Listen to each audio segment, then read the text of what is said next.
Good morning, everybody, and welcome to the start of the sociology classes. So I am Vikram Kaushal, and I'm going to be, your guy, your teacher, and we are going to do something about this AC.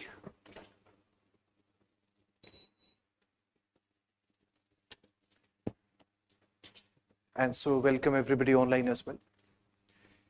Now, you're going to have a lot of questions, I presume, as we start into this program.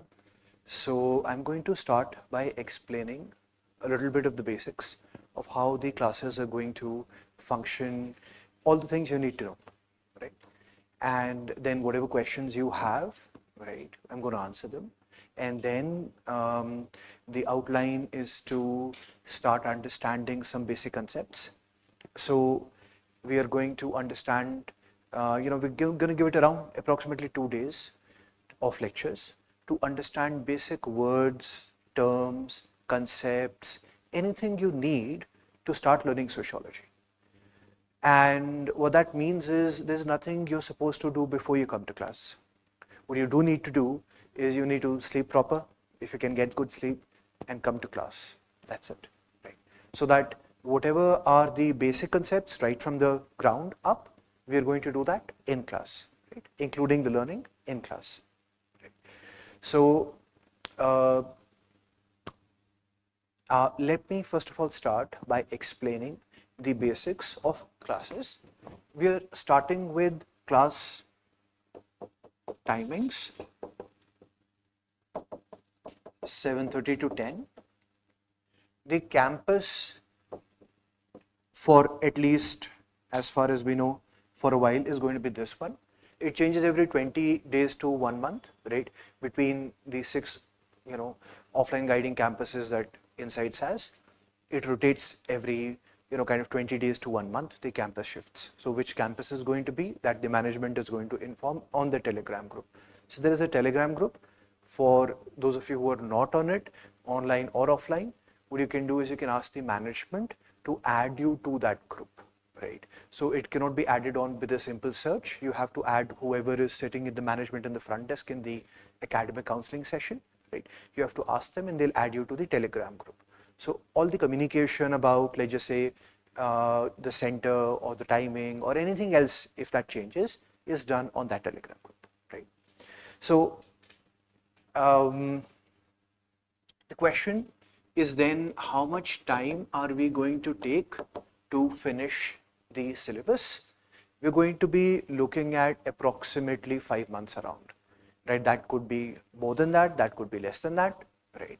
So it depends upon the pace of the class, right? We are approximately going to be in this range. It could be lectures less than that, could be lectures more than that, depends on the pace. We're currently starting with right now Monday to Friday, but we can add Saturdays, right? And that would be communicated to you. But the point is that there is a very good decent likelihood that we're going to have classes on Saturdays also. Usually all the other optionals already have that. They have classes from Monday to Saturday, right? And Sundays are off. Right now we're starting with Monday to Friday, and we can get into the Saturdays also, right? That's the timing here. The sources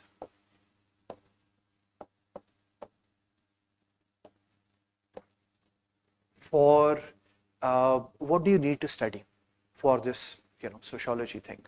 So we are going to refer to the notes that you're going to get, which is the printed handbooks that you're going to get.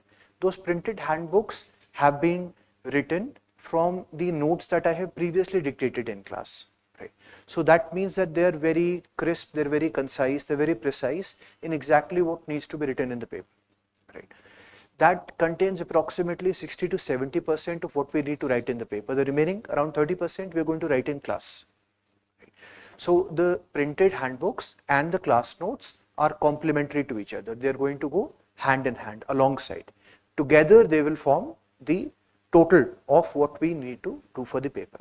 So apart from that, do you need to refer to any extra books or sources or whatever else? The simple answer is no. And why is that? Because this very stuff has also been taken from all those books only, right? From all the sources that are there out there. In case you want to read extra, because there are some people who say that I want to read extra, right? Because maybe they're reading people, that their learning style is that if I read extra much more, I feel satisfied. And you presume, let's just say you have the time also, which is rare and mostly nobody has it to do all that extra reading. But if you want to, then you can ask me from topic to topic, which is the best source for it. And every topic that we do has a different best source. And I can tell you what are those best sources. So this is a variety of sources for every different topic. If you would like to read extra, which you don't need to do, you can ask me and I will tell you which is the best source for that topic. However, you don't need to do that. For gaining absolutely great marks. Right? So unless you want to do extra, which is ideally not recommended because we don't get to finish the syllabus in time, and your GS preparation is going alongside, you have GS classes also, you have the optional classes also. We want to do it all in 1 to 1.5 years to clear the paper. And most important thing that the way that means is we've got to have a manageable syllabus, we've got to do it nicely, we've got to have everything balanced and in proportion so that everything fits in the time scale also, right, alongside the marks. Right. So that's the idea. That's with regards to notes and sources, right? So what we're going to have here is all you need to do. That's it, right? Apart from that, you do read the newspaper for your GS preparation. And for the current affairs that you're already going to be doing, we are going to cross-use them here. Right? For that, you're not going to be reading anything extra from a sociological perspective. How do we integrate that current affairs in sociology classes will be done alongside the classes. So that is no effort separate to you. You don't have to think about it. It will just happen naturally as we go through classes. Right? Now, then the question is of assignments, answer writing, practice, and coupled alongside, because the main purpose that it serves is one is revision, alongside is improving your answer writing, presentation, and preparing it. So we expect that around 30 minutes to 45 minutes you are able to give to revision at home. Right? Learning we shall be doing in class. 30 minutes to 45 minutes at home every day, you should be able to give that time to revision, to revising what we have done. Now this time shall include writing one answer. I am not saying every day, but maybe try writing 2 to 3 answers every week, right, for your sociology optional. And that would be great enough for us. So you don't have to start running, right? That means that I am going to write all the answers today. What that does is it creates an unnecessary expectation, too much work, which is not possible rather, and it creates a pushback, right? It creates a negative motivational energy for you because people are not able to do it. It's not practically possible. And then you end up judging yourself. You have guilt. And then you say, oh, I'm not able to do it. There must be a problem with me. Oh, I'm not able to manage. What's the problem with me? Things like that. And it is counterproductive. You cannot start writing answers from day one, especially because you don't have the knowledge and the content and you don't know how to do that. So this is going to happen in a while, right? So we are going to try to write answers, right? We're going to, so 2 to 3 answers as far as you're doing in a week, right? That is good enough for us. It gets you in the practice, it gets you in the zone, right? So we are going to be, so that in that revision time that you have, this answer writing time is included in the presumption of how much time you're going to be giving at home for this subject, right? And how does this fit alongside your all the other preparation? So how many of you are, those who are physically here in the class, how many, and online also you can answer, everybody who's attending online can answer in the chat box. Now with this interface that I have here online, I can't actually see who you are until you message or chat, right? So I can't directly talk to you from that interface that I have there until you are chatting to me, until you write something to me. And then I can answer back to you. Whatever your query, I regularly, around 15-20 minutes I check whatever is written in the chat and I will answer the query, whatever your query is. So everybody online also, whatever your query is, you can, if you have a question while you're teaching or whatever else you have on mind, you can write in the chat box and I'll be answering alongside as I read it, right? Which will be the same for everybody in class, right? In general. So whatever your queries are, whatever your questions are, they're most welcome. Every single question shall be answered to your satisfaction endlessly. There is no limitation on how much time, how many questions you can ask, no matter whatever, how many questions you have. Everything will be answered to your satisfaction. So, answer writing, the revision, we've talked about it. And yeah, so that's 30 to 45 minutes. All right. And what other question do we have? Presumably tests, right?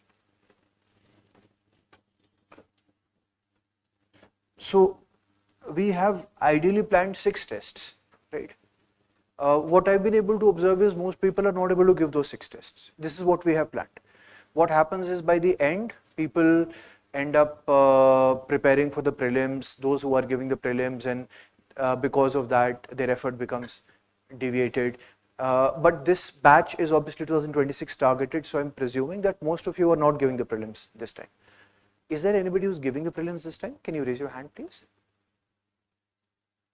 No. So everybody is targeting 26, so nobody has that prelim. So you would have then sufficient time period to give tests. You don't feel overburdened in that way. So we have 6 tests planned, but anybody who would like to give more tests, there is no limitation on it. You can give as many more tests as you would like to.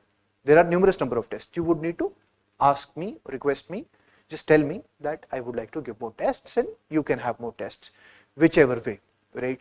Segmental, organized, whichever way, unit wise, full length tests, thematic, whichever way, tailor made to your needs. If you feel that I would like more practice, right? And obviously those tests would also be checked, right? And you would get feedback on it.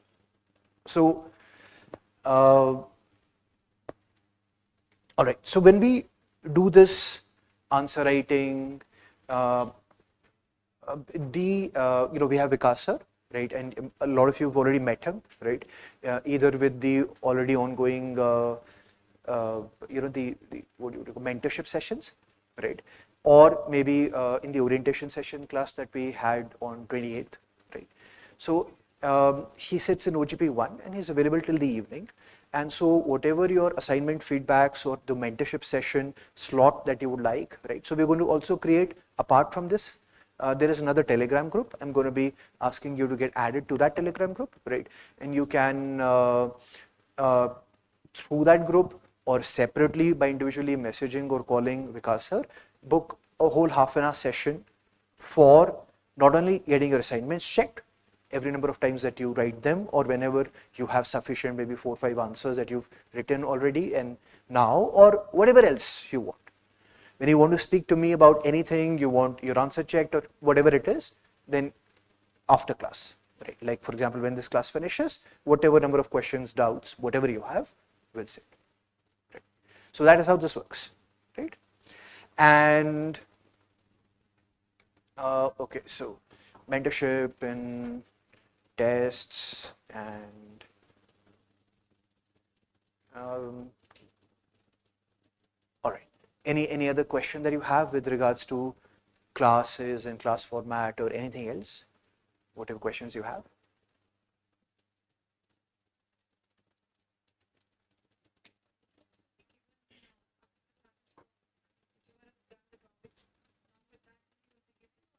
Which ones? The booklets. The booklets by end of this week, most likely, right? Or maybe by Monday, something like that, meaning another 4 or 5 days, right? The time they're going to take to print, they need to basically have a basic idea of how many they need to print, right? By the size of the batch, and it takes around 3 days to get it done. Right? So in the meanwhile, right, I will be sharing an online copy of the workbook 1. So you're going to get, there are 6 workbooks in total. You're going to get the first 3 workbooks first, and then the next 3 workbooks when we start for paper 2. Okay. Any other question, any doubt in your mind? One of the things that I have on my mind is that I am not fluent with Kannada, right? My Kannada has gone from Gotilla to Swalpa Swalpa, right? And that means that maybe sometimes that if I end up using certain words in English which I do not readily translate to Kannada because I don't know them, right? What that is called in Kannada. Like my Kannada skills practically ಒಂದು ಎರಡು ಮೂರು ನಾಲ್ಕು ಐದು finishes in counting at ಐದು, and I have certain other words but not enough grammar or dictionary to convert what I'm saying parallelly in Kannada, just in case you don't get those English words. So what I do is usually for all the words that I already think, maybe a big word or whatever word or specific meaning word, I parallelly rephrase it, give you synonyms for it in English simultaneously, in running language as I explain it. But if there's any expression of English or communication or anything else that you don't get, please do not hesitate to just slightly raise your hand. I'll get it, it's about English, and I will simultaneously at the same point, I will explain it again in a different way, right? So no matter how many times you have to do that, please do it, right? This is not something that you're disturbing the class, this is just part of the learning process. So if you do not get whatever I've said, otherwise in learning or on account of language or grammar or vocabulary or anything for that matter, just raise your hand. I'll explain it, whatever it is, in a different way, right? Okay. So, all right. So, any questions again? Any doubts on your mind? No. All right, then a reiteration. Let me say that again. The choice that you've made, sociology optional, is wonderful, right? You're going to love it. I think everybody loves it. Once they're into it, it's like, yeah, I made the right choice, because it's easy. We obviously get the marks and all, right? But once you get into it, the process seems so easy flowing, relatable, understandable, great, right? So you're gonna love it. Now, having explained this basic format, I'm going to start now with explaining basic concepts now. Basic concepts, words, terms. Once we've done that, we're going to take around 2 days for this part, right? And once we're done with that, then I'm going to explain to you a basic outlay of the syllabus. What does the syllabus have, especially for paper 1? We're not going to go to paper 1 and paper 2 starting of all, right? But first, we're going to go to paper 1, and I'll explain to you then the question paper format, right? How does the question paper come? What do we look for, right? Things like that. How is the question paper structured, and what are the requirements from us, right? So a basic understanding of paper 1 and paper 2, but primarily paper 1 syllabus, and explaining how that is related to each other. So we'll do that after I've explained the basic concepts. Once we've done this basic concepts around 2 days, and then understanding of the syllabus and the structure of the paper, right? Then we are going to start with the unit 1, right? We're going to start with the first part of what the syllabus says, right? And I'll explain to you how we're going to go through the syllabus as I explain it. I'll explain to you how we're going to go through it in our classes and why so. How does it help you, right? Build concepts. Okay. All right. So,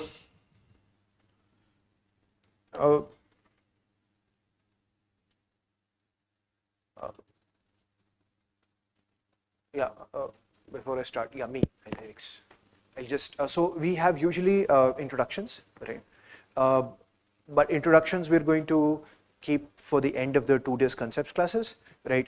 Before we start explaining the syllabus, I'm going to do that, the introductions, meaning know about you guys, and you guys get to know each other, right?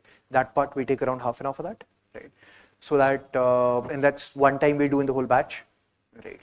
We're going to do that after 2 days, because the first 2 days are kind of open for everybody to listen to, and so a lot of people would like to learn more concepts rather than know about class, right? So we'll start with concepts first. Okay. I am Vikram, right? I am an old guy, right? As you can see, right? I've got white hair. I've cut them from the sides, so they don't show as much. I've got back pains, right? Sometimes. I meditate, right? I love it, meditating, right? I play. I've played a lot of sports before, right? I'm explaining who I am. Swimming, badminton, table tennis, basketball, volleyball, football, no cricket, right? Boxing, professional gymming, doesn't show, I know, no muscles now, right? Long time back, right? I read a lot of books, non-fiction definitely, fiction also, yes, right? I'm an author, I write books, I haven't written one lately. I was writing early on. First book I authored was in the 5th class, right? And it even got published because apparently we own the publishing house. So, so it got published. And it did not have a market value, but anyway. So I've written 2 other works in my 10th class, theistic philosophies, religious philosophies about the world, about life and death and the meaning of it, right? I've written other works, not of your interest. Of your interest, I've written one book which is on ethics, which was published in 2013, which is from the UPSC paper pattern, right? Subsequently, the copyrights were purchased by somebody, and so, the second edition did not come out, right? So, anyway, so I write not only this academic stuff, I write poetry, all genres of poetry, right? Life experience poetry, romantic, whatever, right? I write stuff, right? And I'm a father. I've got 2 children, right? My daughter is 7 years old. My son is 8 months old. And I play with my children a lot. That's a full-time thing I do. I take care of their education. I love them. That's a full-time job, right? And what else? I do a lot of, smelling the trees and the plants and the flowers and just spending time in sand and just looking at the dirt and just, yeah, it looks weird. I just do that a lot. Right? That's me. I've had 10 years where I was a prolific dancer, right? Not professionally, like the totally unprofessional thing that could exist in dancing, right? Weird dancing, crazy dancing. Like go to bars and pubs and dance just for crazy where everybody thinks you're mad, that type. Right. Done that for 10 years, that's behind me now anyway. But yeah, I sing, nobody likes to listen to me, but I sing nonetheless. I'm learning some musical instruments. I'm absolutely no good with it, but I still play and make people miserable. Yes. So yeah. That is who I am. Obviously, I'm a husband. I told you I'm a father, but obviously I'm a husband also, right? So husband happened first, father happened later, right? In the right sequence of things, right? As morally approved by our society. And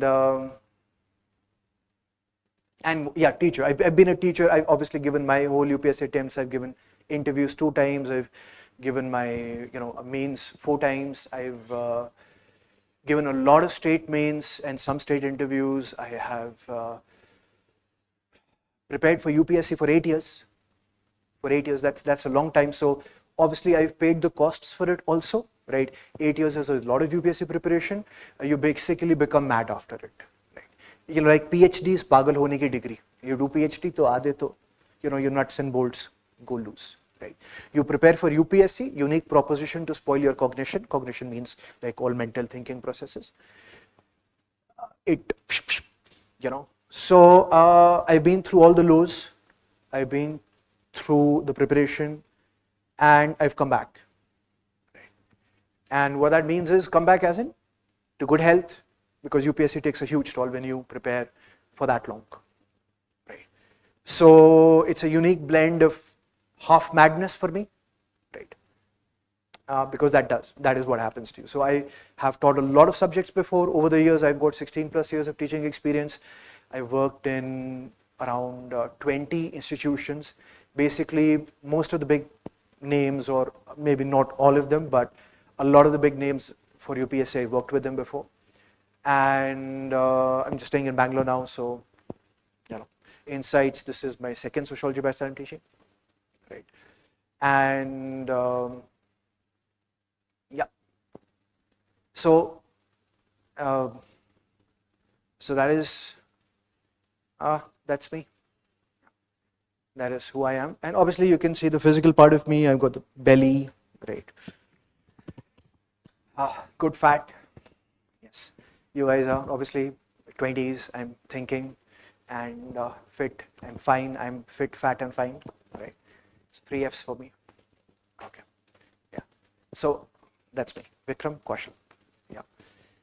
We're going to get you know you guys, right, soon enough. I'm looking forward to that after 2 days of concept classes. Right. Okay. So, first of all,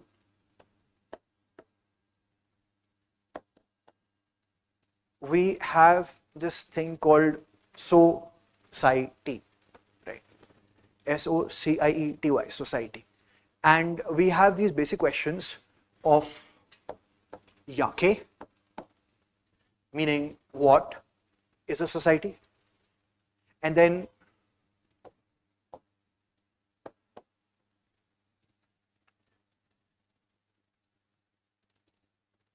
what's the word for why?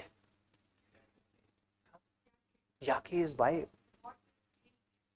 What is Enu? Enu, yes, Enu. Sorry, yes. Oh, sorry. Right. First, I was trying to brag of my Kannada skills, and first word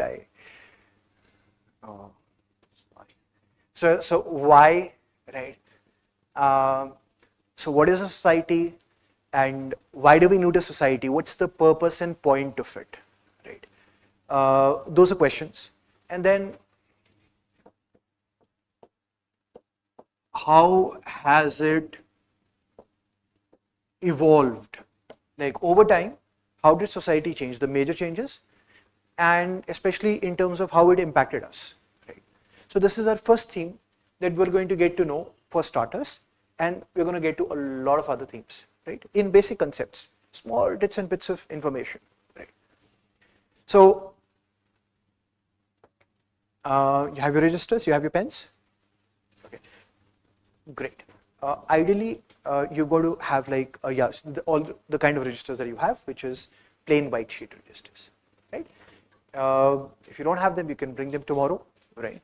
But it'll be better because you'll learn how to write in alignment. It'll be a practice for you, right? Because ultimately in the paper we're going to get blank white sheets, right? Those kind of papers without the lines. So when we have this question, what is a society? If you look at me, I'm a good example of a monkey, close relative to monkey, because frankly, as we know, we've all evolved from monkeys, or let me put it across like you people have evolved from monkeys.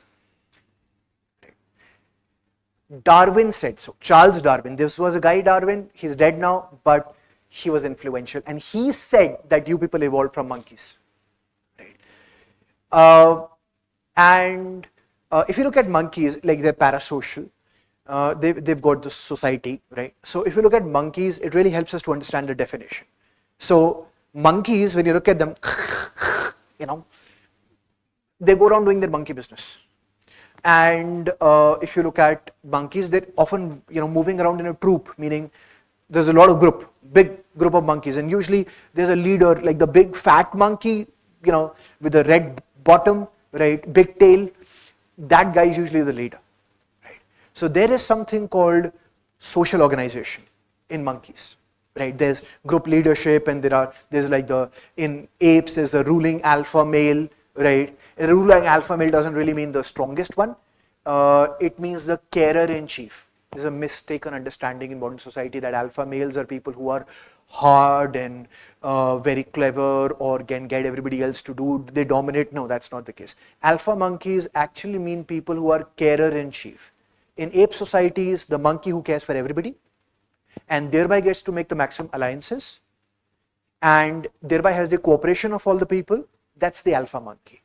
it has been misused by modern media to mean somebody who is very dominant. That is not it. Alpha monkeys are people who are carer in chief, caregiver in chief. They care about people. Right. So, when we hear that, what we get to see is that in monkey societies, there is organization. Like there are leaders, there are followers, there's a hierarchy. So there is something called social organization in monkeys. And monkeys have some shared goals, which is very easy to find out. If you find that monkeys have entered your home, from the balcony or something, we see a lot, right? Or if you go to Pink City, Jaipur, right, a lot of monkeys there. And by the time you come back home and you found that the window was open, that the monkeys have done their monkey business in their home, in your home, right? The fridge is open, everything in the kitchen is everywhere. And in doing all that, they share a very simple goal, which is survival. There is a shared goal. We, as humans, also have shared goals. Those goals go beyond simple survival. Those goals can be much more complex, but in the least, there are shared goals, and survival remains an important shared goal. Now, another thing we see about monkeys is that monkeys have something called social solidarity, which, yes, is a big word for monkeys. Social solidarity means that there is an in-group feeling, that people have a sense of belonging, that they feel that they're all members and they have to watch out for each other, and there is group cohesion, and that's what we call solidarity, that they feel a sense of attachment to each other. So I found this out this way, that I went to Hogenakkal Falls, Tamil Nadu side we go, there's this waterfall called Hogenakkal Falls, and I was trying to cross this bridge, and there was this like small monkey on the bridge, and I fooled with this small monkey. I said, psst, psst, psst. What I did not know is there's like a lot of these big monkeys on all the bridges and the tree, and they all came down and encircled me. And I told them I was joking, bro. But what they exhibited, what they showed, what they depicted was something called social solidarity, watching out for each other, having strong group bonds.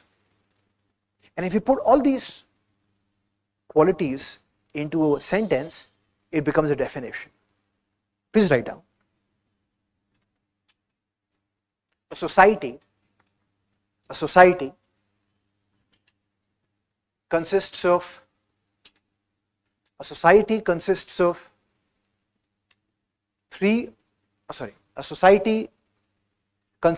a multiplicity of individuals. A society consists of a multiplicity, multiplicity. A society consists of a multiplicity of individuals sharing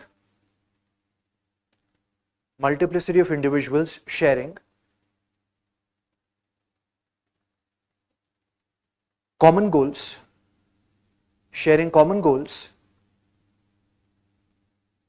having a shared organization,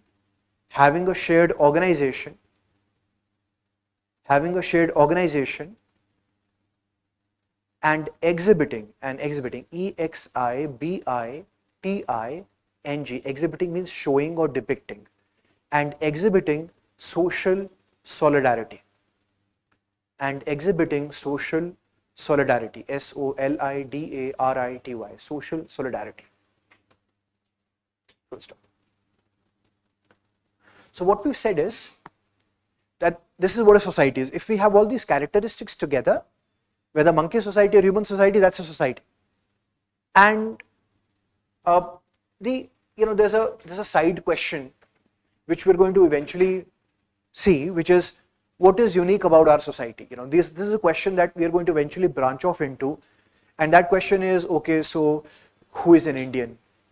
What does Indianness consist of? We say India, that is Bharat, is a Union of States. Article 1 to the Constitution of India says that. The name used for our country is India, that is Bharat. What does that mean? India, that is Bharat. Right. So this is what a society is, but what is unique about the Indian society? So what is Indianness? What is the essence of the country and the society? That's a separate question. That's a question which gets us to, okay, this is a society. How does a society become unique? How is our society unique? And what are those characteristics which make us us? Right? Who is an Indian? Can be a parallel question.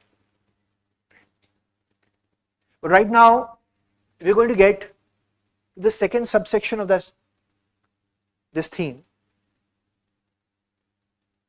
and that is why. Why do we need a society? Meaning,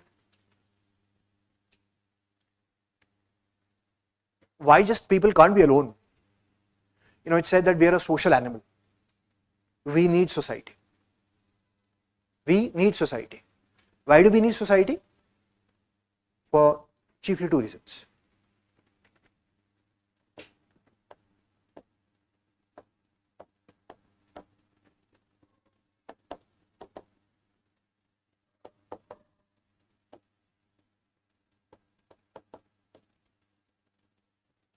One is survival. The deer baby, the deer's baby starts running within an hour of its birth because the tiger is not going to wait for the deer baby to learn to run. The crabs and the turtles, they time their offsprings in such a way from the sandy beaches that they happen in thousands, tens of thousands at one time. Within a day or 2 days, all of them are going to hatch, right, and come out. So that even when 90% of them are preyed upon by all these prey animals, the remaining 10% are sufficient to keep the next generation going. But the human mother, not to blame the human mother, but the human mother mostly gives birth one at a time. The kangaroo mother has a sack in which it can at one time keep 3 baby kangaroos and run very fast with all those big legs. But if you look at the human mother legs, they're just like mine. No jumping. Well, it's normal walking, right, as we call it, and thereby we don't have that survival adaptation also. Some others, they are buried. Some others, like the eagles, are going to be so high up in the mountains that there are very less preys. But we don't go that high up in the mountains to lay our young ones, and we can see all the adaptations of the natural world of different animals, and pretty much what is our adaptation? We just don't have any of it. Our babies are also so defenseless. First, there is a long gestation period of 9 months in the womb, in the mother's tummy, and then the baby takes so long to be able to actually defend oneself in any way. With all its cuteness overload that the baby has, with all the gagas and goo-goos and boo-boos and babas, the baby can't really fight predators or escape from them. What does it need? It needs family and society. That is our survival mechanism and tactic. If we do not have the strength of numbers, of society and family, then our offsprings would not survive to maturity. Our survival tactic is society. And it is inbuilt into our genetic structure. The genes, like not these ones, like the ones, like your DNA thingy. Genes, you do know genes, right? Like GENES genes. Yeah. There's a thing called DNA, like it's the blueprint of who you become, how proteins are structured in your body. Like the DNA inside you. Inside the cell, there is a nucleus. Inside the nucleus, there's those chromosomes, amongst all other things. Chromosomes have DNA. DNA have specific patterns. That's your genes. That's the blueprint, how you're made. So, your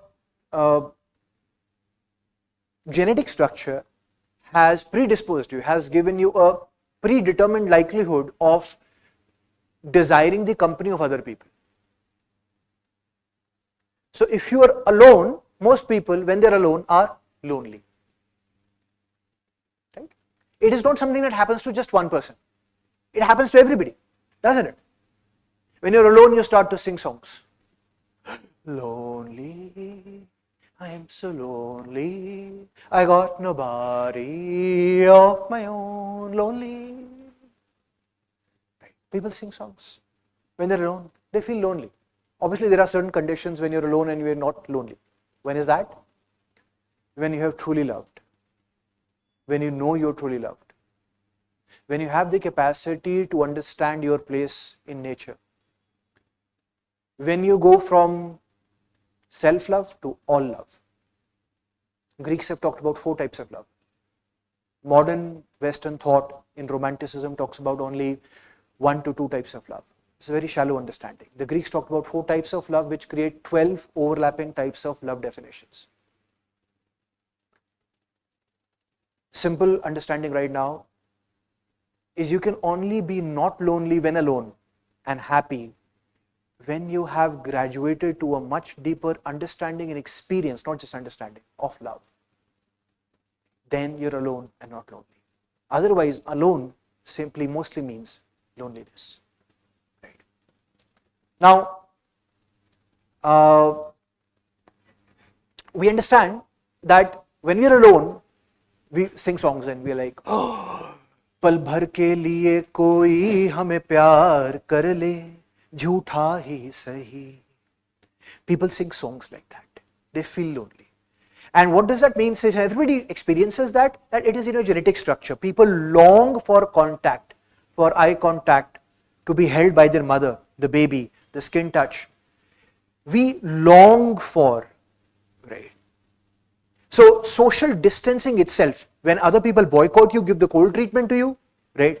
I'm not going to talk to you, bad child. You know, your parents or whoever else, your partner, then that itself is punishment. If people distance themselves from you, you don't have friends in school, that itself is punishment.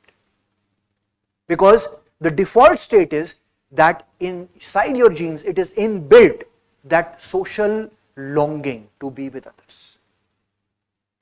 Because for the longest period of time, this has been our survival mechanism.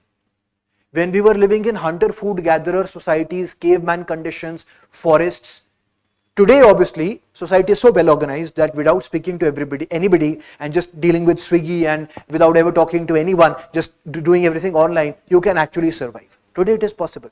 But your genes don't get modified within a span of 100 years and 50 years and 200 years. The modern reality is so shallow, is just 10, 20 years old. Your genes have evolved over millions of years. That is not changing with just this modern change in society. So you still feel the same way, even if you can get everything with money and, ordering online, and you can survive. So one, not only for your physical survival, but continuously for your psychological well-being also, and your survival thereby, you need society. First of all, that is why society is important. Second,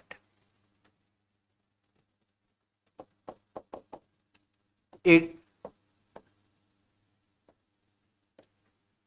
makes us human.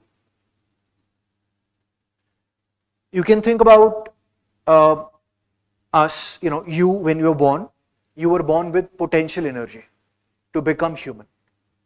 But you needed, like a seed, all those conditions. Seed has all the potential inside, but sunlight, water, right soil, nourishment conditions are needed. Only then the seed will become the plant or the tree. Seed has the potential. That is the same with your DNA. You have the potential to become human. Does not necessarily mean that you will become what we ideally like to call human. So, when the baby is born, the baby has broadly 2 parts of the brain. In an oversimplification of our brain, if you look at it, there are 3 main parts in it, in an oversimplification, which is the frontal part is the frontal cortex, and this is the rational part of our brain, and this part of our brain is unique to human beings. And the middle part of the brain, which we call mammalian brain, which is common to all mammals. So whales have them, and rats have them, and other warm-blooded mammals have that part. shared. And the lowest section of this hind brain, it is called the reptilian brain, which we share with reptiles. So crocodiles and lizards and other cold-blooded animals, snakes, right? We share that part with it. Is this, obviously, when I explain it to you, this has a very large number of implications for your psychology and who you are and understanding that. Currently, which is not a topic. Currently, what I'm explaining to you is that when we are born, when a human baby is born, then it has only two sections to the brain, physically, neurologically developed. This one and this one, the middle one. Front one is not there. The front one is developed in interactions with the parents, with the caregivers, with society around. It physically, in the neural structure, in the neurons, it develops through interaction. And it becomes in the pattern of that interaction. So whether you have sufficient eye contact with the baby, whether the baby received a lot of hugs and kisses and a lot of, adorability and maybe listen to music and a lot of sounds and wide variety of food tasting and a lot of smells and a lot of variety of environments, listen to music and listen to, so depending upon what the exposure was and how many languages and whatever else, that is what the physical brain develops like.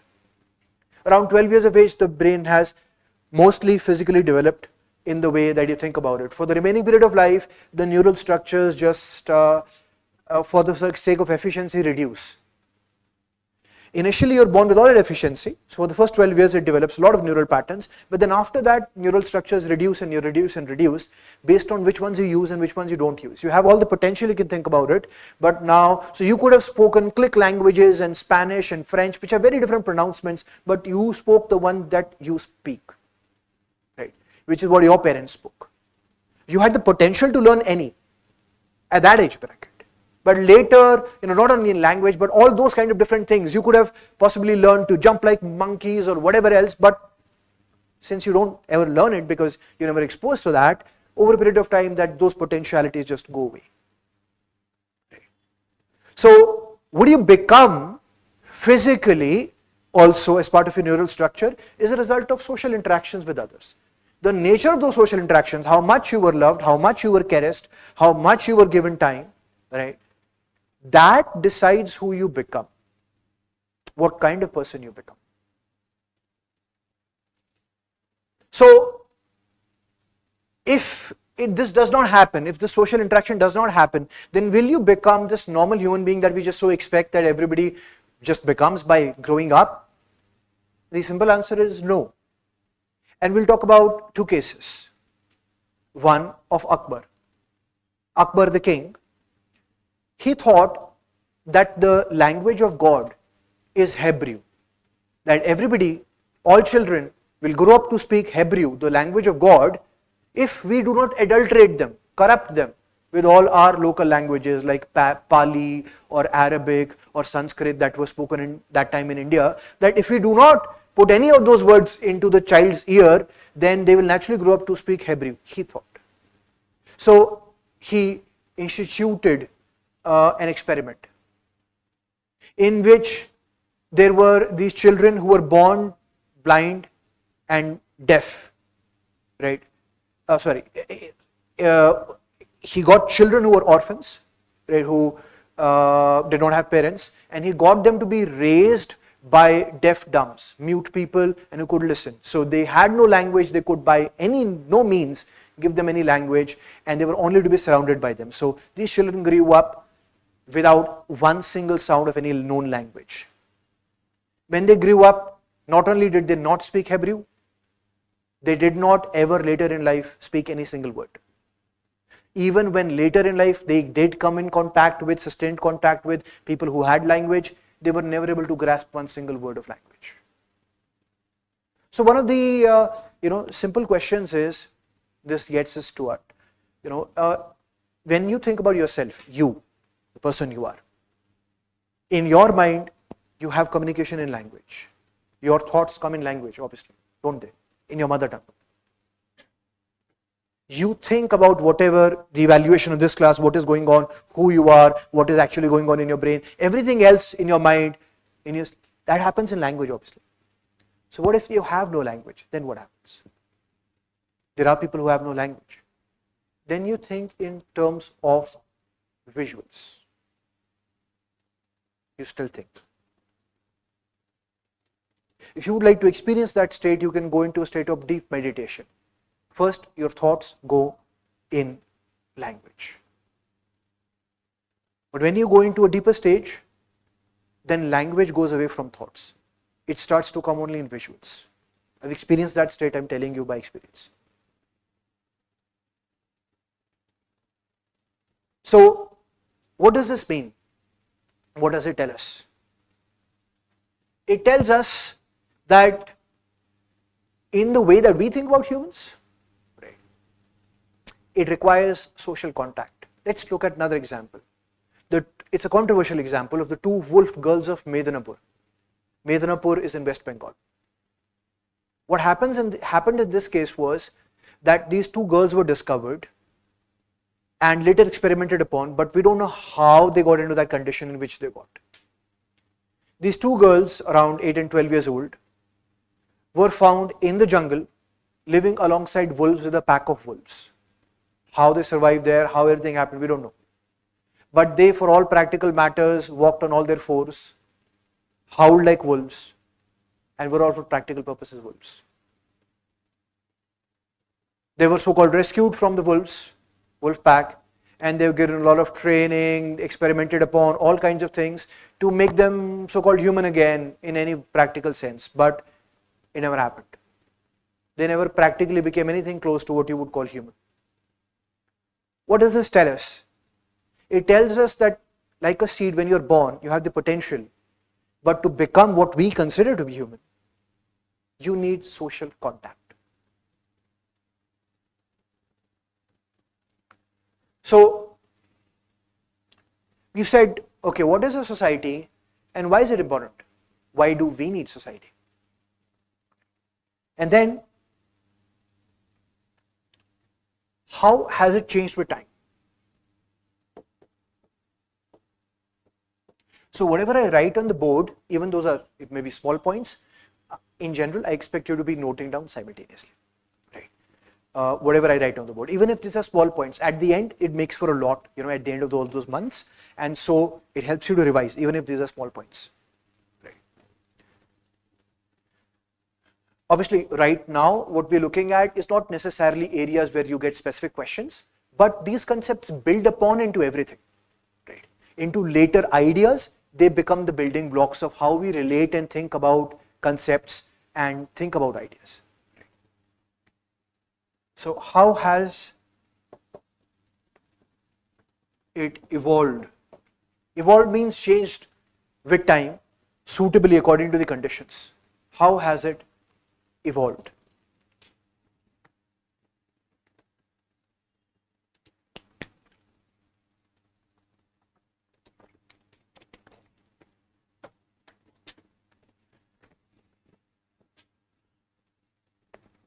Now, what is the most important thing that society does? It helps us to cooperate with each other. It helps us to cooperate with each other. That's the most important thing that society does. It helps us to have various different things. Like, for example, the baby in one of these experiments, the mother is playing with the baby and suddenly the mother becomes flat face. The mother stops interacting with the baby, stops responding to the baby in any way, like for a minute, right? In this experiment. It's a very widely famous experiment. Right? And the baby first slaps the mother on the face, says all the baba, boo boo, and then the baby starts to panic. And soon it starts to cry inconsolably within that 1 minute as it sees the mother's face not responding to any of its actions, crying or anything else. It becomes very scared. And obviously then the mother gets back. It's a brief 1 minute experiment, but shows us some very important hard realities. What is that hard reality? That a baby also understands that its survival depends upon its caregivers. And if there is no connection between the baby and the caregiver, that the baby instinctively knows it will not survive. We need that connection What does it help to do? It helps us to cooperate and subsequently do everything that we need to do for survival and flourishing. But first we need that connection. We need that bond. For the longest period of time, that bond in society was built in a way that worked according to our genes. That we ensured cooperation in our society through sex and through gossip. That is how we ensured cooperation for the longest period of time. In bonobos, bonobos are one type of monkey. There are different types of apes, bonobos, great apes, macaques, all types. And bonobos are also very close relatives. So they all have 98.5% or slightly more of our genes. They share our genes, which means that if we would like to study our long-term evolution or our instinctive nature, then we often study these monkeys. We find that in the apes, the males rule, but in the bonobos, the females rule, while both share 98.5% of our DNA. They have different social organization structures. We find that in human societies, most societies everywhere, males rule. Females are not in the dominant ruling position. There are some examples which are also questionable examples of female rule.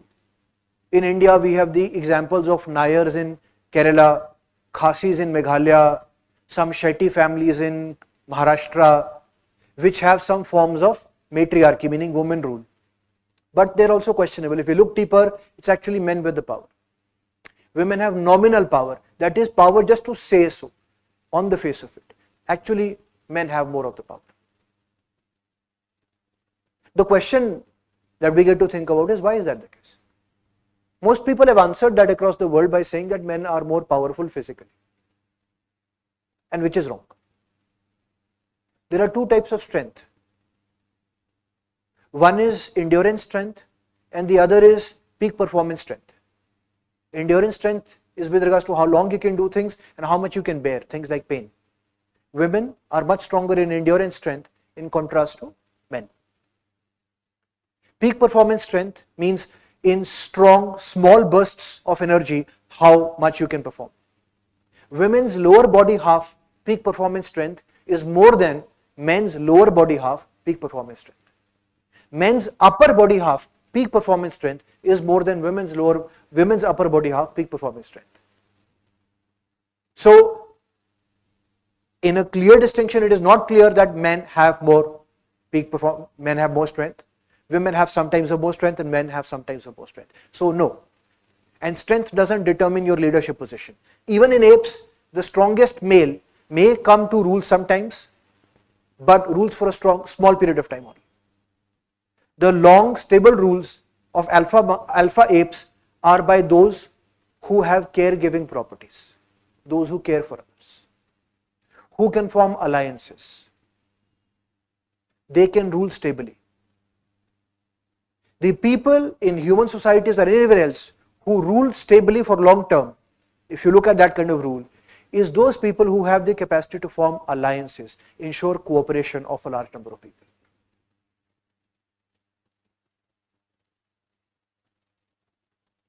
There is some psychological evidence to indicate that men may be in some ways better in forming long-term alliances than women. I am referring to a psychological phenomena called compartmentalization, which I am not going to go into a detailed explanation right now, but I'll give you the simple first-hand version of, let me explain to you what that means like. And you will instinctively understand that because that's your daily experience. Men experience a state that right now women will not understand because you never experienced it. Sometimes men go into a state of thoughtlessness. They're staring at the road, they're staring at the TV, blank TV, or they're just staring at something, wall, and they're not thinking about anything at all. Blank. Everybody's experienced that state within men at some point or the other. You can just be driving or maybe just looking at the road or just sitting and just thinking nothing, just blank. Because men's brains also have empty compartments. Women's brains apparently do not have any empty compartments. And so they've never experienced this state. So they're not able to understand the men, in fact, when they're in that state. So let me tell you what the relationship would look like. If a guy and a girl related to each other, husband, wife or whatever, are sitting together and the guy is just staring at the wall and thinking about nothing, she's going to be like, hey, kya soch rahe? What are you thinking about? He's going to be like, nothing. She's like, no, tell me. It's like nothing. It's like, Priyanka ke baare mein soch rahe ho na? Right.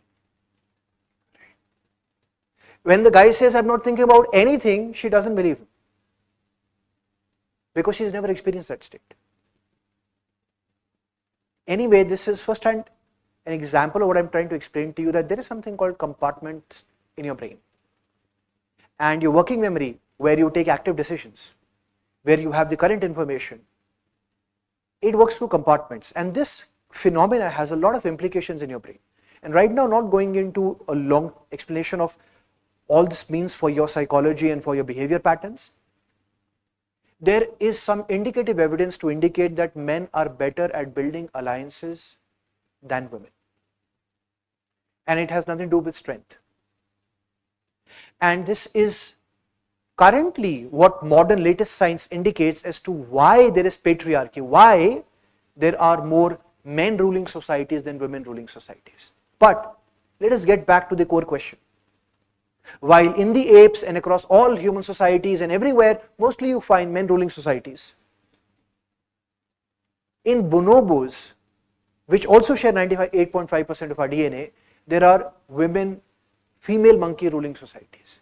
And why is that the case? Because females have sex with females in the bonobo society. Sex in general is something that can happen always. Meaning, sometimes people ask, what is natural? And they say that lesbians or gays or bisexual or transgender or some other people are not natural. Let me tell you what the definition of natural is. Whatever by itself can occur in nature is natural. Whatever by itself can occur in nature is natural. And since across various different animals and insect species and who not, including humans, sex happens very many different ways, it is natural.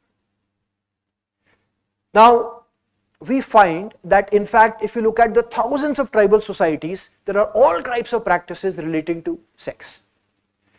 And that is also the case in traditional Indian society. If we go to Ajanta and Ellora temples, Elephanta caves, Hampi, or wide number of other temples, and you look at what is drawn on the walls, you would be astonished to see that temple walls, one, were used for sexual education. Because sexual education was not taboo. Temple walls were used to educate people.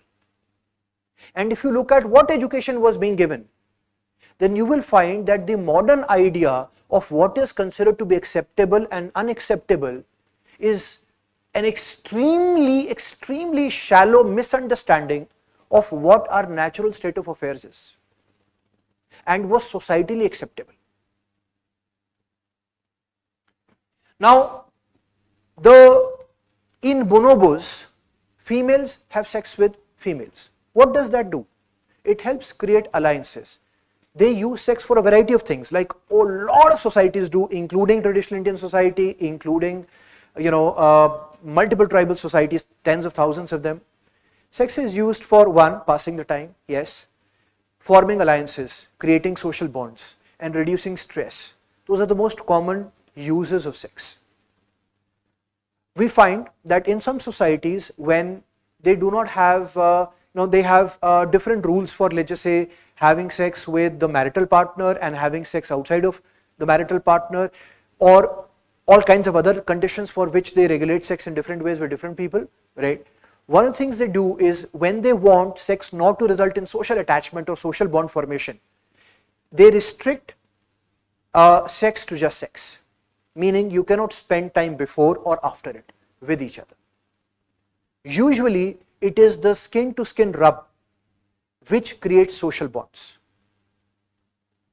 When the mother holds the baby in its warm embrace, touches it, caresses for the baby, it is a skin to skin touch which releases endorphins. It is the skin to skin touch. You may think it's just survival. I'll give you another example. In one of the examples, now you don't have to learn about any of these experiments. I'm just using these experiments in order to inculcate a deep curiosity in your mind, and in order to exemplify to you that there's a lot of depth behind what we're talking about as simple social phenomena. Now,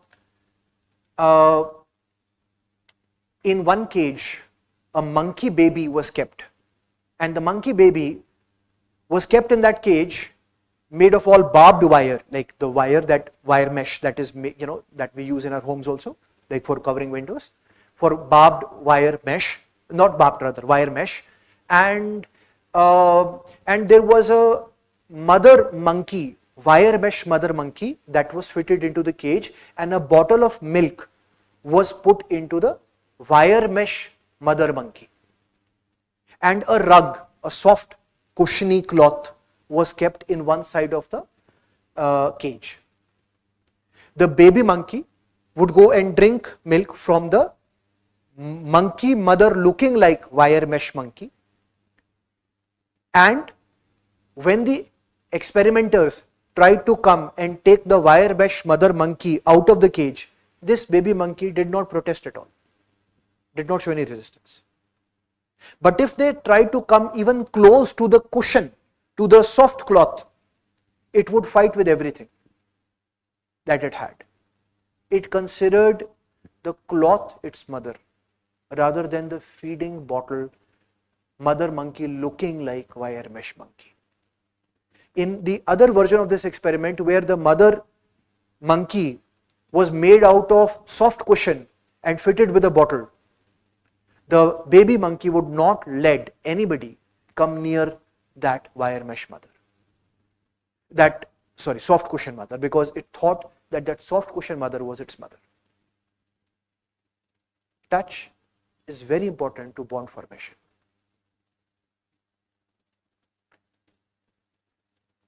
Now, we find that in the bonobo societies, since female monkeys have sex with other female monkeys, they form a strong group which is strong together. And any male bonobos which are physically bigger or stronger can be beaten down by this group. Thereby, we find that sex, not only in bonobos, I give you a bonobo example, but in human societies across also is used. If you look at tribal societies, sex is used, and traditionally also in Indian society, as a bond formation tool. It was never restricted in monogamous marriages. What that means is, today what we are looking at husband-wife marriage, two people, this has been the mainstream legal norm in India only since 1955. Before that, for the thousands of years of history, this was never a prescribed norm to people. And in fact, the actual practices were much widely different. Right? So this is a very small period of history which we think is how the natural state of affairs has to be.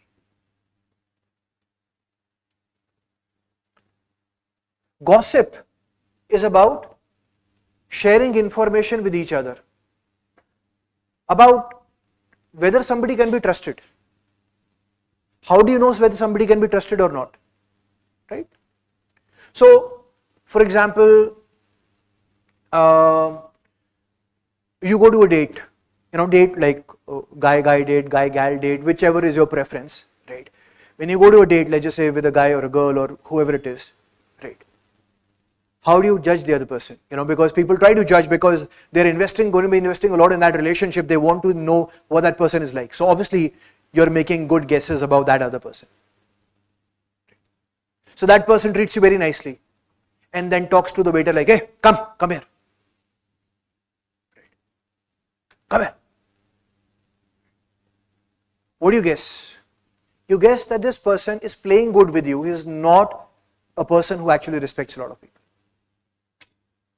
And that matters to you because sooner or later, any person will come down to who they are, will settle in that position. When you become a long relationship, then that person will become the usual person.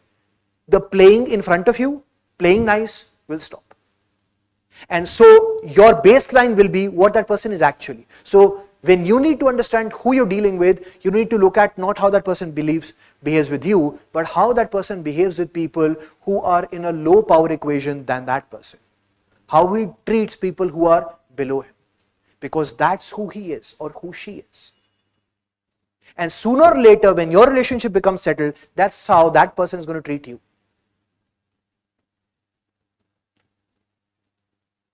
So gossip usually is done behind the backs. Sharing information about how this person behaves with other people or what they did or what they did not. And that's very valuable information. That tells you whether you can be trusted. People who are praised behind their backs also, you know, are great people. You want those kind of people in the company when you hire people.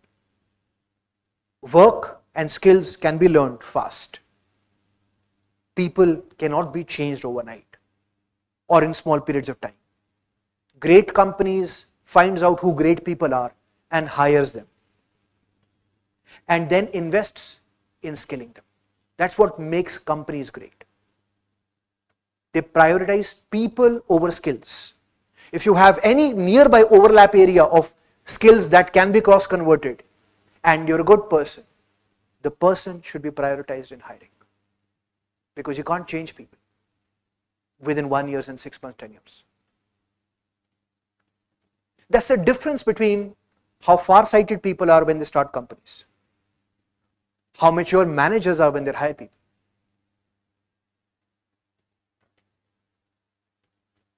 So we understand gossip and sex are both techniques which help to establish trust, which is the essential condition for ensuring cooperation. It's about ensuring reciprocity. I do you a favor, will you return that favor to me? You need to trust first. Then there will be cooperation. Both of these are capped at 150. We see that most, not all, but most tribal societies and monkey societies have an upper limit to how many members there can be in them, and that is 150. If the group starts to grow above 150, it usually breaks down, splinters down into smaller groups. Why? Because these techniques do not work at scale bigger than this.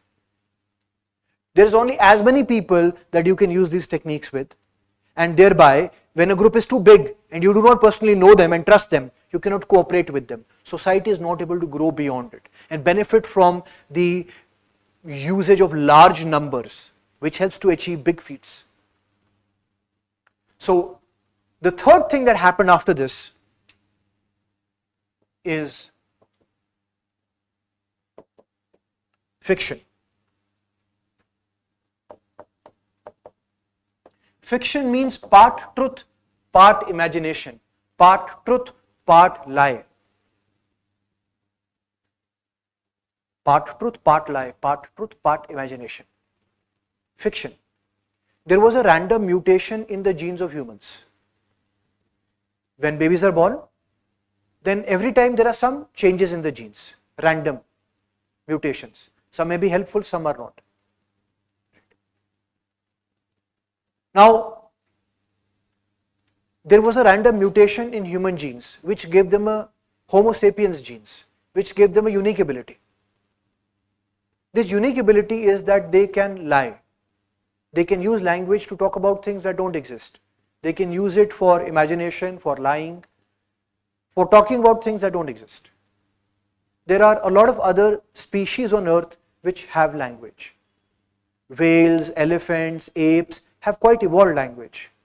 Multiple other animals we have found out have quite evolved language. But they can all only talk about things that exist. Homo sapiens, so far known, are the only species that can use language to talk about things that don't exist. And this gave us a unique advantage over all other species on planet Earth. There were a lot of other homos that existed before. Homo neanderthals, Homo denisovians, Homo florals, Homo flores, a lot of other homos, meaning they were also close relatives of what we are as humans, coming from Homo species. But today only Homo sapiens survive, and all the other homos that existed before are dead. How and why did only we survive and they did not? And the answer to that is here. In fiction, a unique ability that we have that no one else on this planet has, which makes us the ruling ape, the ruling monkey. Because we're able to ensure cooperation in such large numbers that we have been able to maneuver, outsmart pretty much most other species on this planet, Earth, and using its resources for just our advantage.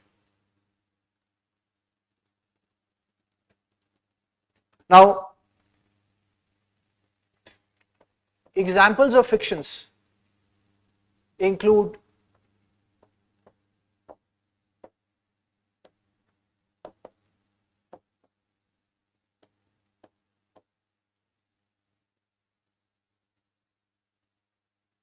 what I'm explaining is currently from a Western and Eastern rational science perspective. The understanding of God, I assure you, is much more deeper. However, all of knowledge cannot be discussed all in one go. So, knowledge will be distributed in bits and pieces and built upon over a period of time. And later in the unit of religion, society, when we come, we will understand a much deeper understanding. Here,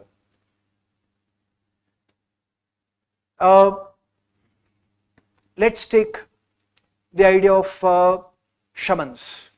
In tribal societies, there are these magical men.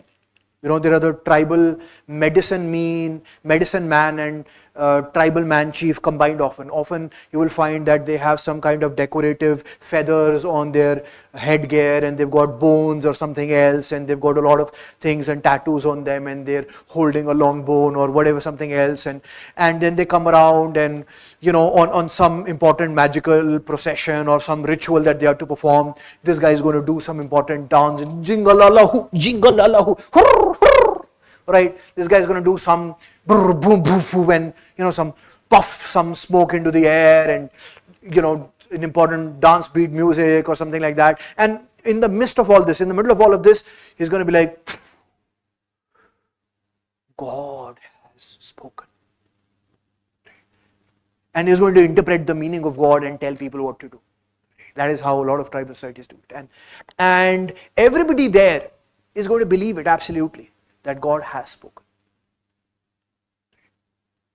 And they're going to believe it as if it's absolute total reality. Our society is not very different from it. We also work in similar ways. For example, our modern day shamans look like lawyers and chartered accountants and people like that. They also dress specifically for the occasion. Like lawyers in India with all the black clothes, a subtropical hot country with all the black clothes, and the coats that you have to wear in the peak of summers, right? Makes no sense, obviously, right? But you have to wear them. Right? And then what happens is that this person who wants to start a company, right, comes towards lawyer and a chartered accountant who's they're going to each use their own specific language that nobody else, like the shaman, when he speaks, nobody understands. The chartered accountant speaks the language of chartered accountancy, right, to the lot of this and that and whatever the registrar of accounts said, and nobody else understands in common language. The common man doesn't understand, right? The lawyer is going to speak section this, subsection that law, stamp here, sign there. They're going to have their own rituals, again, that nobody else and the common people understand. Right. They're going to go endlessly in their documentation, and this you sign here, you cross sign there, stamp here, stamp by registration, registrar of companies, another procedure, another document, this, that, cross sign here, sign from there, talk to that guy, sign, and then they're going to say, hand you a document and say, a company is created. Now you have a company. And suddenly, everybody starts to believe that now there is a company. And people may across continents engage in production, distribution, trading, consumption, advertisement, all kinds of things in the name of the company. And the company exists independent of the people. The CEO can be fired, the directors can be changed, the employees can be fired, the company brand value can be sold independently of the assets of the company. The company exists independently. And suddenly for some serious problem one day, the registrar of companies signs a letter, and the lawyer and the accountant and maybe a judge or something, and they all cross sign and do their own mutual procedure, and boom, boom, bam, bam, and they say now your company is unlicensed, deregistered, no more exists. And suddenly everybody believes that now there is no more company. Did the company ever exist? Except in your mind. The answer is no. But we create convenient imaginations. And those imaginations, those fictions are really useful for us, often. Because they help us to do a massive number of things. To cooperate in very large numbers, because we believe in that common idea. And that facilitates this good quality of life that you have, all these different colorful clothes, you wore whatever color cloth today, and tomorrow you'll possibly change the color of the cloth, right? And wear a different design, maybe something like that, right? Which is made possible through all these apparel companies, clothing companies and everything. If you had to sew it by your own hand, imagine. Right. So, we find that we live in a beautiful, peaceful area. You sleep at night, you're assured that you are safe. Why? Because there are people standing on our borders, defending our country from the enemy. And there is an enemy. You will always have an enemy. If you have something good, you will have an enemy. There are people who believe that there is no enemy, we can open the borders, everybody will live in peace and brotherhood, like Gandhiji said. Let me explain a basic logic where Gandhiji, in this case, is wrong. He's a great guy. In this case, he's wrong. If you think that you want to live in peace and brotherhood, and you have open borders and no people at the borders, no army men, let me tell you what will happen. Wherever there are great areas, there will be a lot of influx of people. Everybody who can come into that area will come because it's a good area, because it has good development, because it has good natural resources. There's a lot of people in the world. So soon enough, whatever is your lifestyle possible, wherever you've lived, will not be possible anymore. Because you have too many people. So that would mean that you would have to move. Are you ready to move where your parents and grandparents lived and where you have a history and ancestry? Are you ready to move? And the answer for most people is no, they're not ready to move. They want to stay where they are. If you want to stay where you are and you have something good and you've created something good, then it by natural process means a closed border policy, countries and nations. If you believe in the liberal ideas of humanitarian love everywhere, you will have to understand that opening up the borders will not create your humanitarian love. You will have to find a way of creating it everywhere simultaneously development. And until you're able to find it, you just stop having borders. You will have a much bigger problem than your love. So if you do not have the people guarding your borders, you will not be safe at night. Somebody is sacrificing their lives, ready to die, so that your children, your parents are safe. That's a very big thing. Using rationality, rational argument, simple idea, explain to somebody why somebody else should die for you. Even though that nation is a fiction, for the longest period of time there were kingdoms and no idea of nation. And it's a relative recent idea in socio-political ideas. But if people don't believe in it, if they don't believe in the idea of nation and thereby ready to defend the nation, then how will you be safe? Although it's a fictional idea, but it's a very useful idea. It helps you keep you safe. it helps you in doing a lot of things. What are we saying? If you had to personally try inspiring somebody that okay, there is no nation, it's a fictional creation, which is true. हमने ही बनाया है, we created the idea. There is a period of time before which there was no nation idea. जब तक poet ने लिखा नहीं, before the poets created that idea, before it became popularized according to some influencers of that time, it was not even an idea that existed. If you try to explain that it is just so recent, a mental fictional creation doesn't actually exist, it's just some people on media who continue to say it. If you think about it, there is no nation. But then you will have a lot of problems. So what are we saying? We are saying that these ideas, although created by us, help us very significantly. Although fictions, they help us cooperate. That cooperation is very important. Western science believes currently in the shallow science, the science that came 30 years back, that there is no God. That there is no God. Right. The popular scientific understanding, if you go by Western science 30 years back, without understanding the new physics, right, then it will explain to you that there is no God.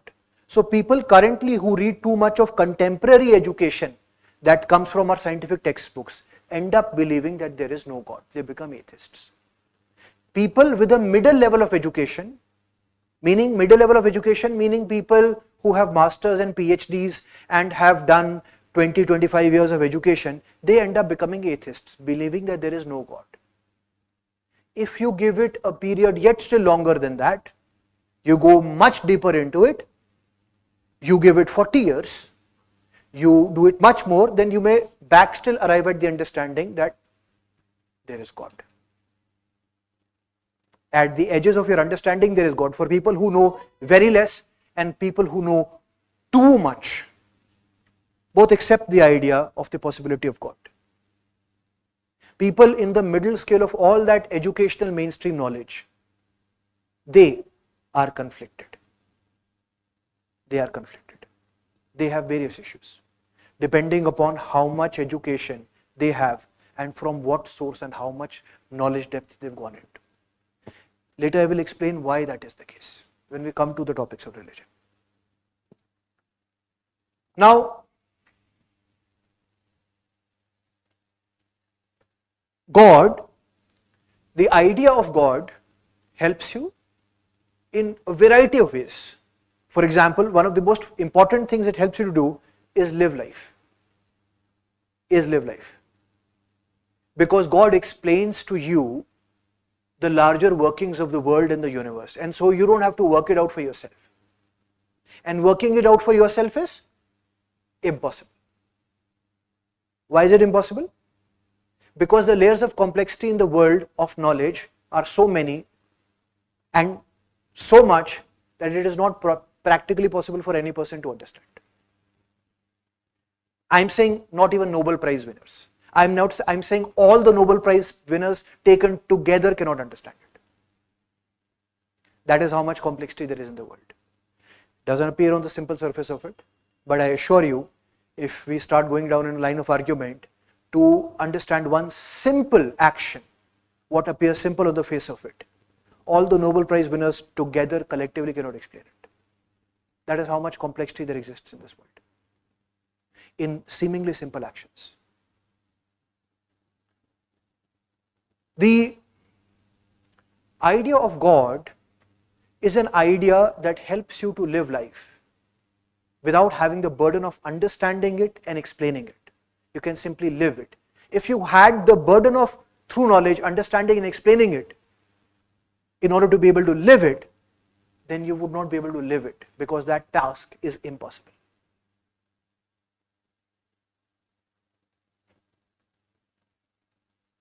What am I saying? It's a very useful concept. Whether it is true or not is a different discussion for later. It's a very useful concept. It helps people to be happy, to live lives, to be good. Obviously, not just that, it enables a lot of things. So, what's our summary point? We said that society has evolved, society has changed over a period of time in what it is able to do. And how is it evolved? By evolution in the means of how it ensures cooperation. Since for the longest period of time we use sex and gossip, our societies were limited in size to a certain number. But as a random mutation in our genes led us to be able to use language for fiction, our societies became much larger in size. People were able to fight wars across continent in the names of religion or in the name of nation, cooperate in such large numbers, produce in such large numbers, which was not possible before.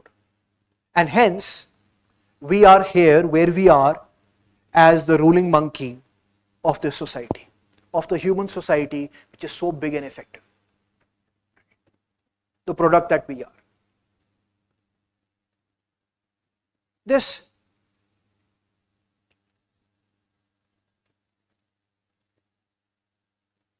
is the summary of our themes. What is a society? And we said all those features put together in a sentence, that's a society. Why is it important? Because it helps us to survive and it helps us to be human, which requires social interaction. Third, how has it evolved? It has evolved in terms of how cooperation is ensured, from sex and gossip, which had an upper number to how many people in society could together cooperate, to using fiction. And that made our societies much bigger and thereby much more effective in scale in being able to do what we do. Right. That summarizes this point. What we're going to do is we're going to take a 5-minute small break, right? And then we're going to come back, right? And in the meanwhile, use drink water or just love life or whatever it is that you want to do in those 5 minutes. And we're going to come back and talk about more concepts.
Okay.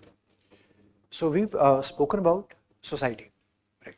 Now we would like to talk about culture.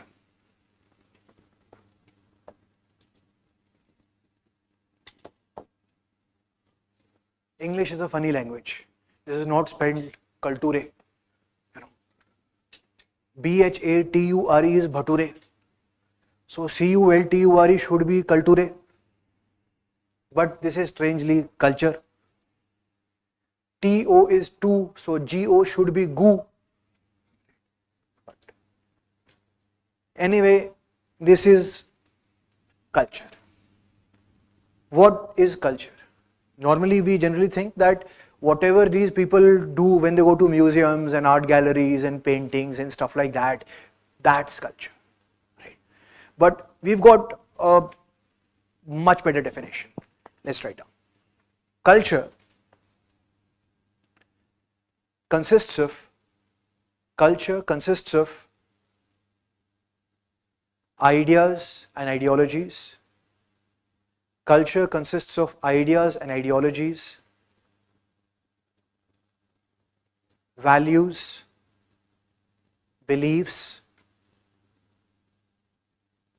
and norms. Values, beliefs, and norms. NORMS. Norms, comma, language, art, tools, and technology. Language, art, tools, and technology. Full stop. So basically everything we see around ourselves is culture.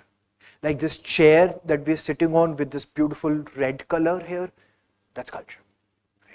This carpet, it's culture.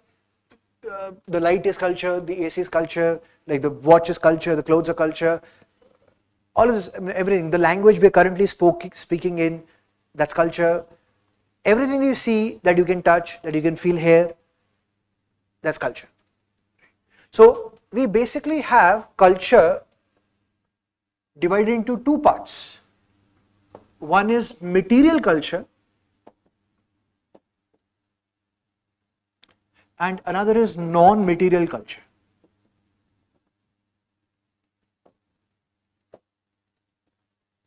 So material culture consists of the tools and technology. Those are things you can touch and feel. That's a mobile phone, that's the AC, those are chairs. So when we refer to tools and technology, right, we parallelly tend to use the word civilization.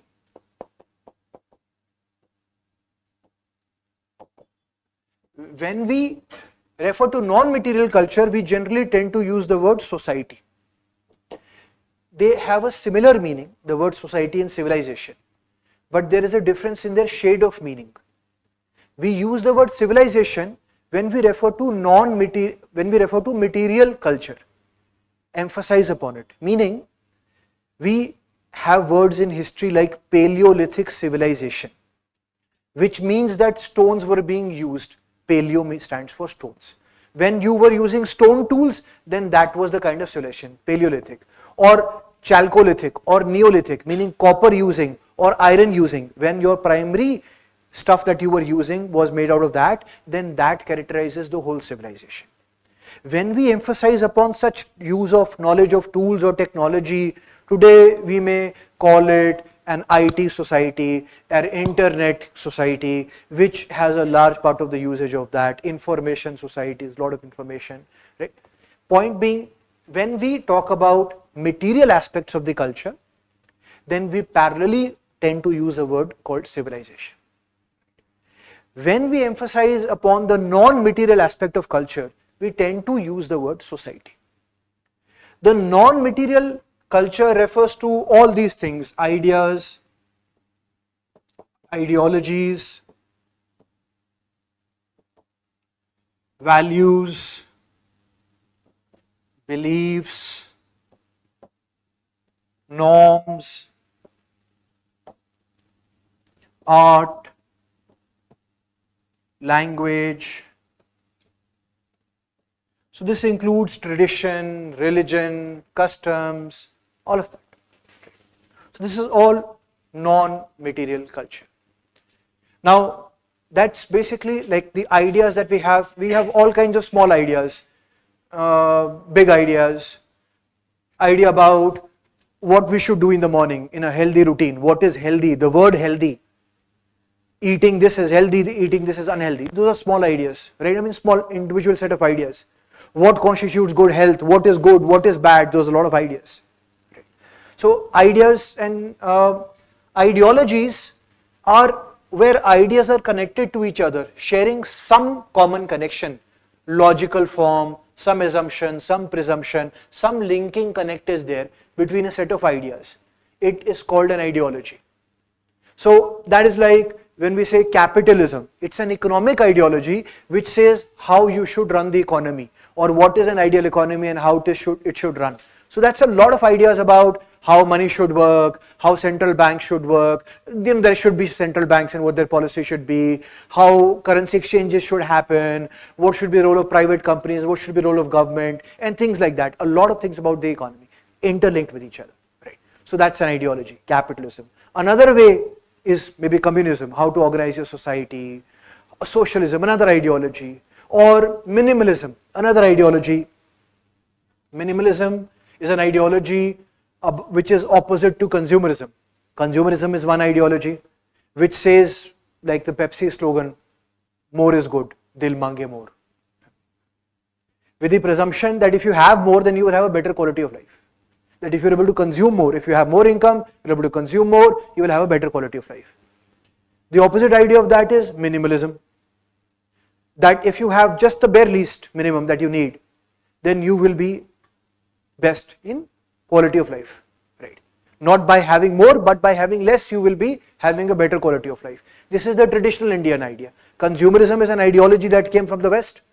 Minimalism is an ideology that is homegrown, right? It has a long tradition in our history. Minimalism, meaning you can, as a simple idea, become happy both ways. Thoda thoda. Minimalism means not absolute deprivation, not too much. Like for example, West teaches you that if you have 3 sets of clothes, now you buy more fast fashion clothes, you will be happy. And maybe it will give you a transient form of passing form of happiness, pleasure. It will possibly give you, but soon enough, once you've worn it once or twice, it goes away. That happens with your car. You have a car for a month, it's something special, and then it's just a car. That's what happens, right? So that's how consumerism works, right? You have to consistently consume new to be happy. Minimalism is like you want to enjoy your, you want to have a wonderful experience in having food. Consumerism says have more food, have variety of food, have costly food, right? Minimalism says go on a fast. Fast for 1 day, fast for 2 days. The same food that you're having will now become very tasty. Experience a little coldness, experience harsh, hot climate, then you will find great appreciation for the tree also. Now you won't need the AC. Just sitting under a tree after going hard in the hot, you will find that this is beautiful. Sitting in the AC, you won't find the beauty for the shade of the tree.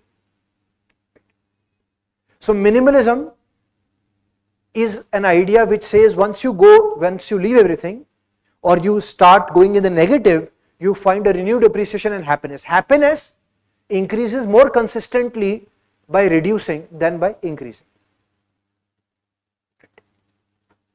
These are opposite ideas which both tell you how you're going to be more happy and content.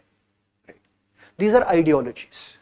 These are a lot of interconnected set of ideas. So this is just an example of what an ideology means. There are all kinds of ideologies which tell you about how to exercise, how to live your life, art of living, Rajneesh Osho style, Western consumerism style, whichever type, right? So that's what we mean by ideologies, interconnected ideas with some shared connection. Values are choice preferences. What are values? Choice preferences. You prefer something. You like something, you dislike something, positive or negative. Both are values. In society, we often share those choice preferences. People say, you should speak the truth. It's a shared value. Everybody thinks, or a lot of people think, that speaking the truth is a good thing, that it is likable. So people share a value. There are shared values in society. They may share the idea that you should not be cruel. Cruelty is bad. You dislike it. And it's a shared idea that people do not like cruelty in society. It's also a shared value. So shared value can be positive of what you like, can be negative of what you don't like. So those are values. We have a lot of values. We should respect elders. We respect elders, right? In our society, we have that idea, we respect elders. There's a shared value in our society. Why do you respect elders? These values are not necessarily based on rationality of science or argumentation. These are just shared. The important thing about them is that they have a certain like or dislike preference, and for society they are shared. Why so? That is not a question that has any rational answer necessarily. Why do you respect elders? Who knows? We can't say. Because they have been on this earth polluting it for longer? If somebody does good things, then you may respect them for doing good things. If somebody does bad things, you may not respect them for doing bad things. You're getting older. It is not a guarantee that you've been getting older by doing good things. You may have done more bad things than not, meaning more bad things and less good things, and you just were longer on this earth. Then that means that you should not be respected. So living longer by itself, how is it a guarantee of respect? Some people have not led either courageous lives or lives driven by great values. They have lives dominated by jealousy, anger, hatred, all kinds of things. We know a lot of people in popular culture also. Some of them are politicians, other people, their legacy is to create hatred and violence amongst people, which leads to the deaths and crimes against a lot of people. If they live longer, they get more crimes to be committed by other people or do it themselves. Why should we respect them? Because they are elder. Elder simply means they had more time to do all those bad things. What am I saying? If we started to explore the rational logic behind values, you may find that's a complex domain. How do you actually then say why I should respect? But we don't question that idea. In our culture, it's a shared value. Value simply means you share it and there is a liking or disliking. Why is not considered here. Just we share this idea that we respect elders. Beliefs. Beliefs are things that we consider to be true about the world. Beliefs are things we consider to be true about the world. In your mind, in your worldview, you think this is how the world works. You think you consider something to be true about the world, factually correct about the world. You think, for example, that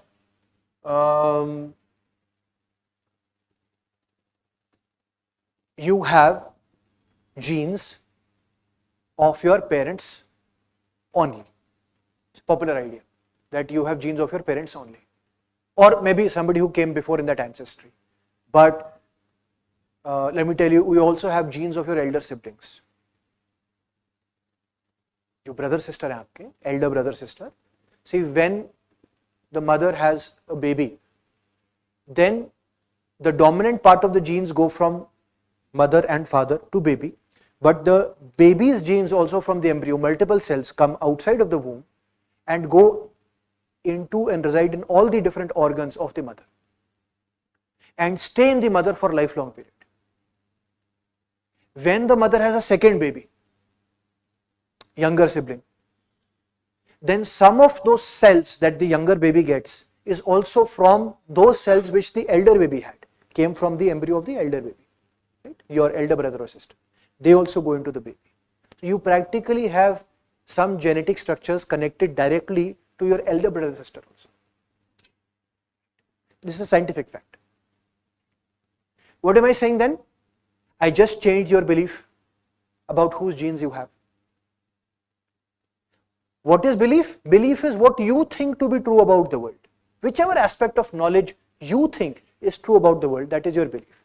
It can change also once you are exposed to new knowledge. Right. And it continues to change. People believed earlier Earth was flat. Now we consider Earth to be oval. Maybe tomorrow we consider something else. Who knows? Right. So those are beliefs. Norms.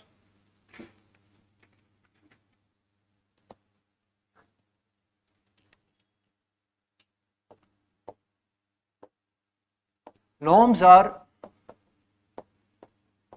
standards of judgment that govern human behavior. Norms are standards of judgment that govern human behavior.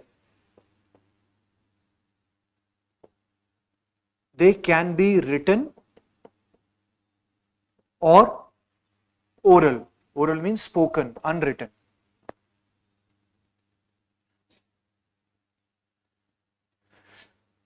So what are norms? Norms are standards that govern human behavior. These norms could be in the form of laws. These are written norms. We have laws that govern your behavior. You should not murder, you should not cheat, you should not fleece, you should behave like this, behave like that, XYZ. Most of those are in negative connotation forms. This you should not do, that you should not do, this is crime, that is offense. Right? All those things are written mostly in law. In a negative format, all things you should not do. Mostly that's how it is written. Right? So these are laws, they govern human behavior. Right? It is written, for example, what you should not do. You should not go clothless, nude or naked. It will be considered obscenity in a public area. Right?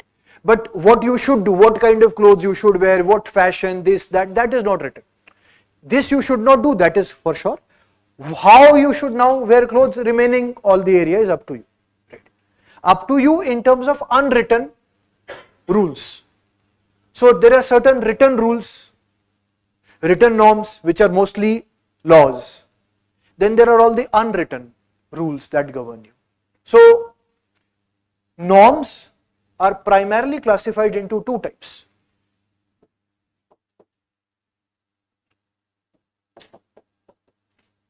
Folkways and moors. Norms are primarily of two types, folkways and moors. Please write down. Folkways refer to general everyday ways of doing things. Refer to general everyday ways of doing things. General everyday ways of doing things.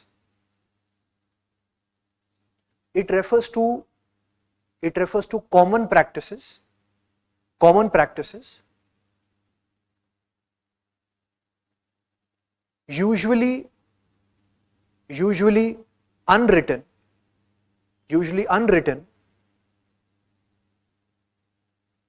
Expectational standards. Usually unwritten expectational standards. Usually unwritten expectational standards.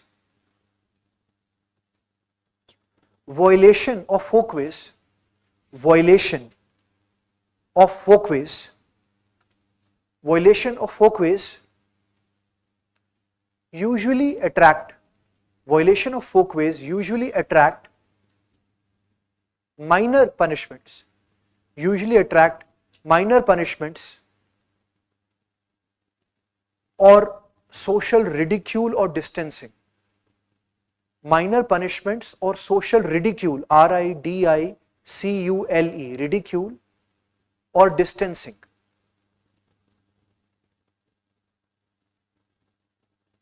social ridicule or distancing. Full stop. So let me explain this. What do we mean by that? Folkways. It governs things like, for example, how should you wear clothes?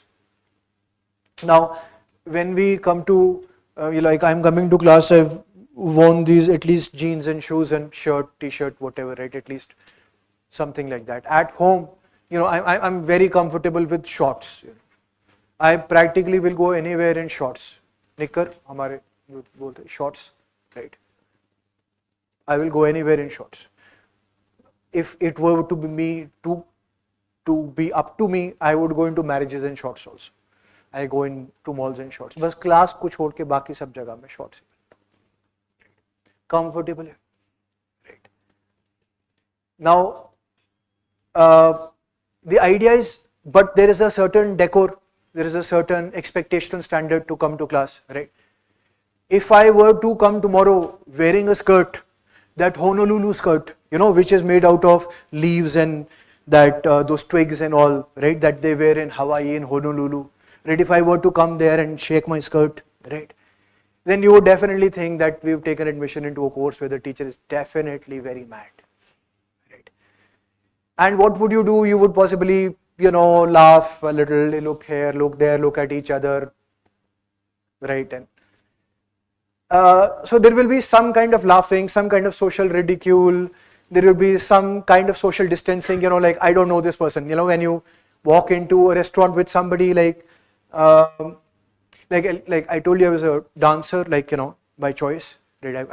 I had that in me before, right? I would dance at even the generator sound, if there's a sound, I dance on it, right? So anyways, we went to a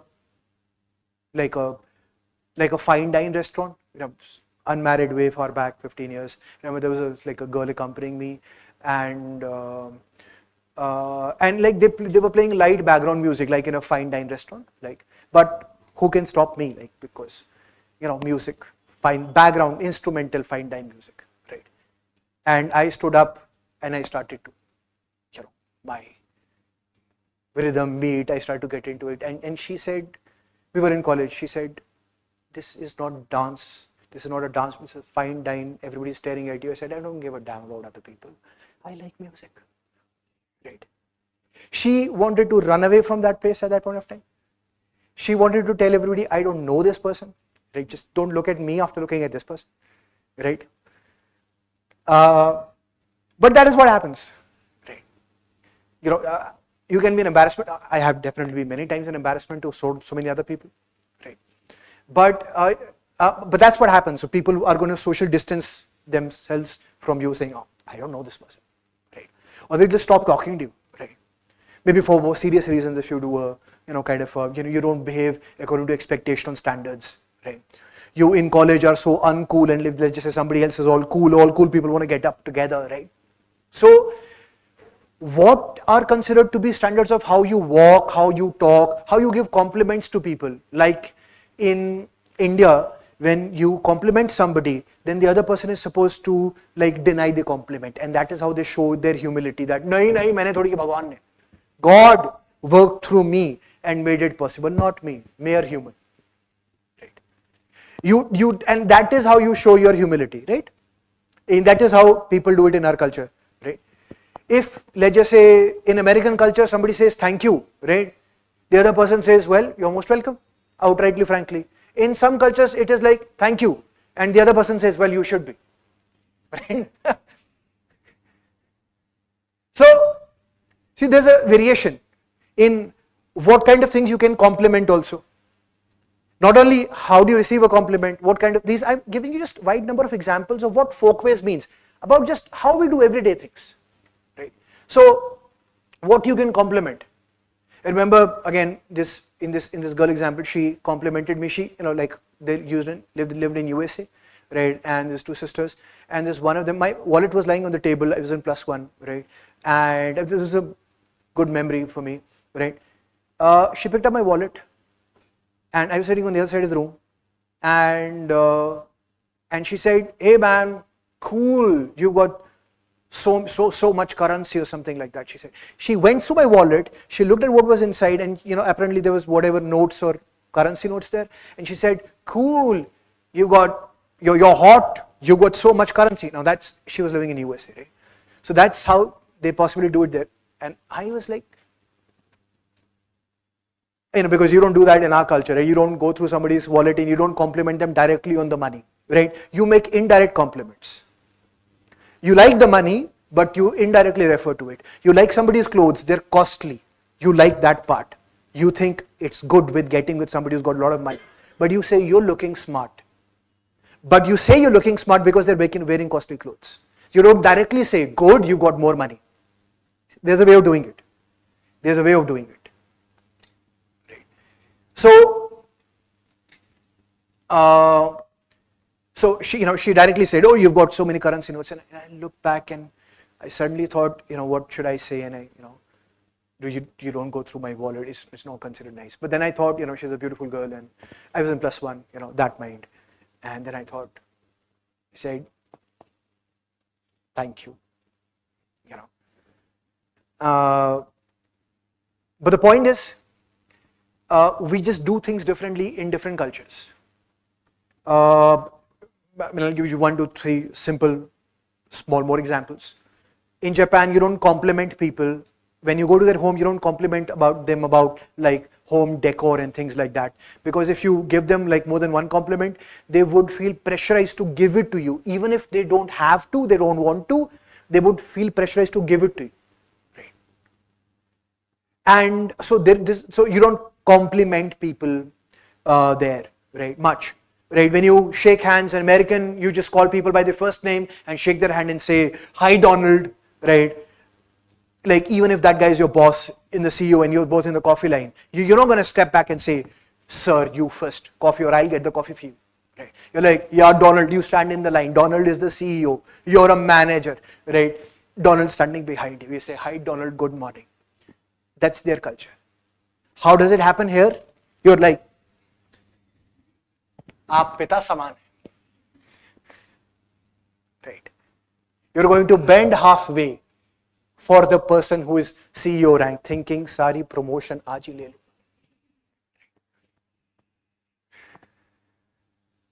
Now, what we are saying is just everyday ways of doing things are different, even within the culture. We don't have to look at cross cultures. Let's look at how we go to an up-class restaurant. When we go to an up-class restaurant, the person changes. The person changes, same person changes. They start saying, rather than waiter, they start saying captain. Get me the check. Not the bill liao. Bill liao, regular idli dosa shop, like, kitte ho gaye? How much? Yeshtu. How, that's the word for how much, right? In Kannada?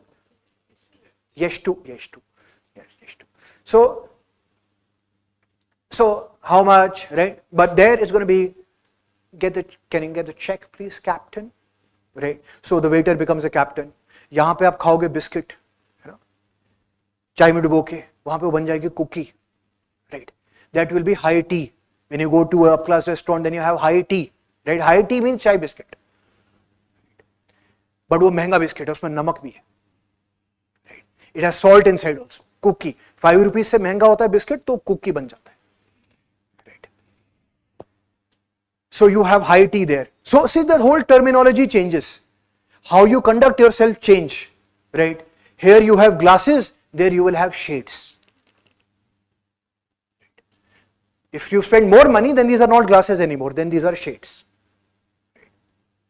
Then you will, in the up-class restaurant, you're going to look for all the cutlery and appropriately cut it and, talk about, hey, what would you like to get alongside it? And you're going to talk to this person about, so what kind of wine do you have? How is it on the palate? What would go alongside, whatever the bullshit, right? The same person going in the regular, like roadside restaurant, how they eat. I'm telling you, the same people I've known, right? They went to this restaurant where, and this is the only person I know how he did that, because I've tried so many times and I was not able to do it. I thought this was wonderful, your unique genetic adaptation that this guy had. This guy was eating sambar rice, and he was somehow eating it like this, that the whole sambar was coming from here. At this point, there was the fountain curry of sambar coming around, drip, drip, drip. And this guy somehow, I don't know how he did it, but he licked the sambar right from here, the sambar coming from, and I can never forget that moment. How this guy was able to do it from here. I've tried it many times, but somehow that's the only guy I know. But when this guy goes into up-class restaurants with me, right, a friend of mine, he's all cutlery. He doesn't use his hands anymore. He's like, oh, you didn't get the, the salad knife, right? You didn't get the salad knife, right? There he eats only organic avocados.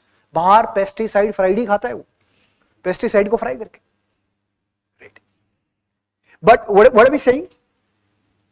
We are saying that the way we conduct ourselves varies according to the place, the social class, the setting that you are in. So different places have different norms, right? And when you move through different places also, you behave accordingly differently, because you know that expectational standard is different. So these are folk ways. Then there are moods. Please write down. Moods are very strong, staunch ways. Moods are very strong, staunch, S-T-A-U-N-C-H, are very strong, staunch ways of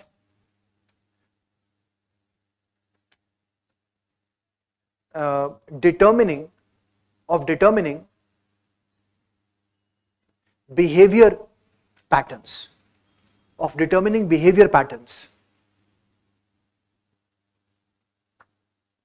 Most moods, if not all, will find placement in laws. Most moods, if not all, will find placement in law, and there is usually harsh punishment and formal sanction, sanction, S-A-N-C-T-I-O-N, formal sanction, and usually there is harsh punishment and formal sanction for violating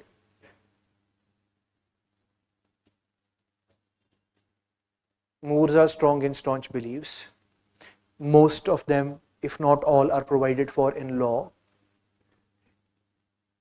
For violating them, there is strong sanction or formal punishment. Strong sanction or formal punishment. Formal sanction or strong punishment. Okay. So, what does that mean? If somebody murders somebody, like in our society, then obviously they go to jail, right? Like bad thing, strong law, penal provisions applying to them, right? But there are cultures where, although moods vary from culture to culture, they also vary from culture to culture, but within a culture, they're very strong and staunch. So the punishment is going to be strong, right?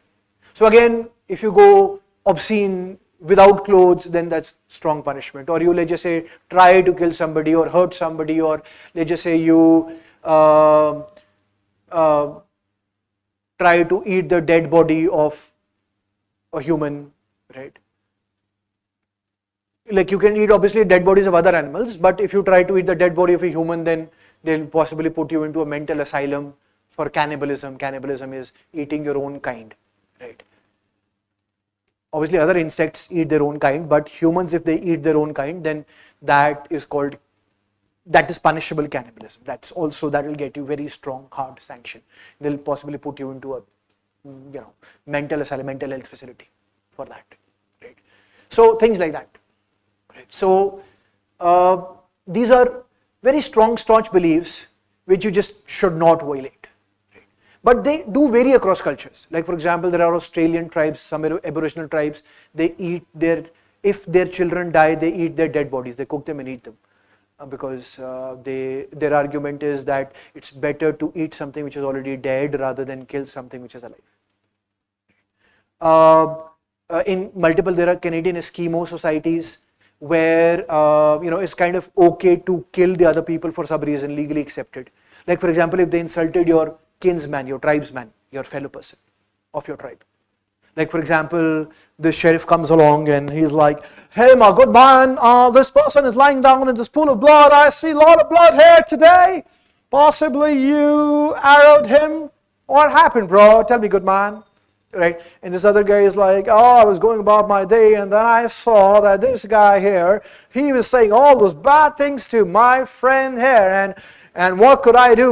I had no choice at all to just take my spear and I kind of dabbed it in his throat, and he's got all this blood, and we'll have to clean it, and the blood is everywhere. What can I do?" My day got wasted. I had better things to do.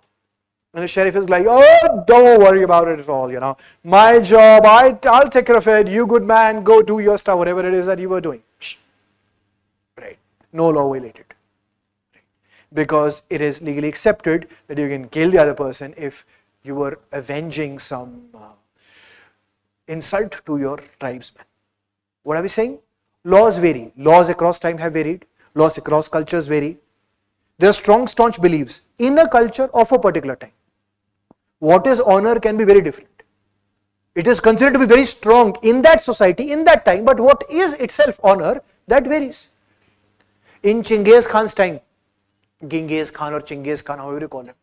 Genghis Khan's time, if you caught somebody and you wanted to kill somebody who was from a noble person, from a noble tribe, you had to honor them in killing. So how did they honor them? They could not kill them by spilling their blood. If their blood touched the ground, then it was dishonor to the noble family.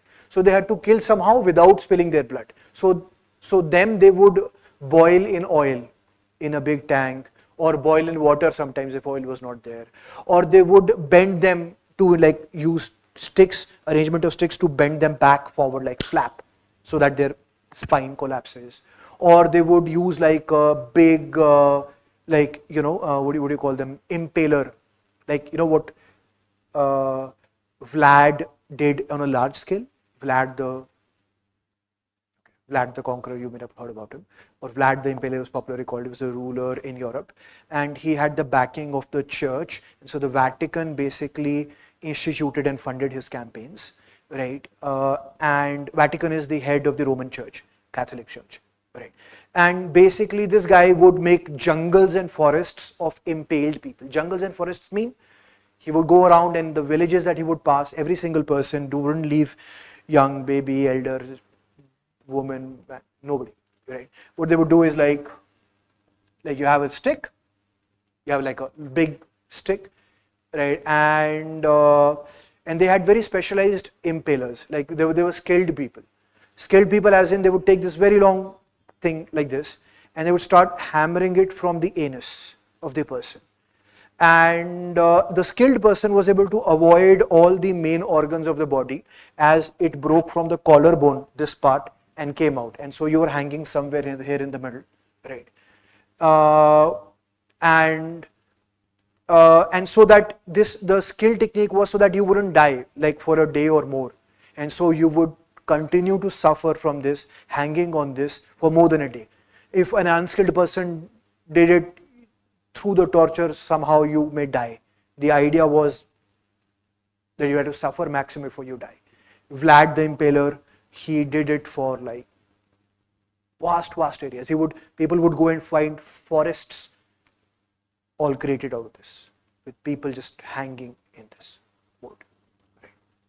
Anyway, that was a way also used by Genghis Khan if you were a noble person. So in the name of honor, this was considered to be a high salute कि we respected our tradition. आप honorable person है, noble है, इसलिए blood नहीं करने देंगे. Right. We will find a different way to kill you. Right. What am I saying? Moors are all very strong, staunch. It was a strong, staunch belief in that time not to dishonor noble people. Right. But what do you mean by things like good, bad, honor, things like that? They vary across time and society. But in a society of that particular time, those are very strong ideas and you cannot violate them.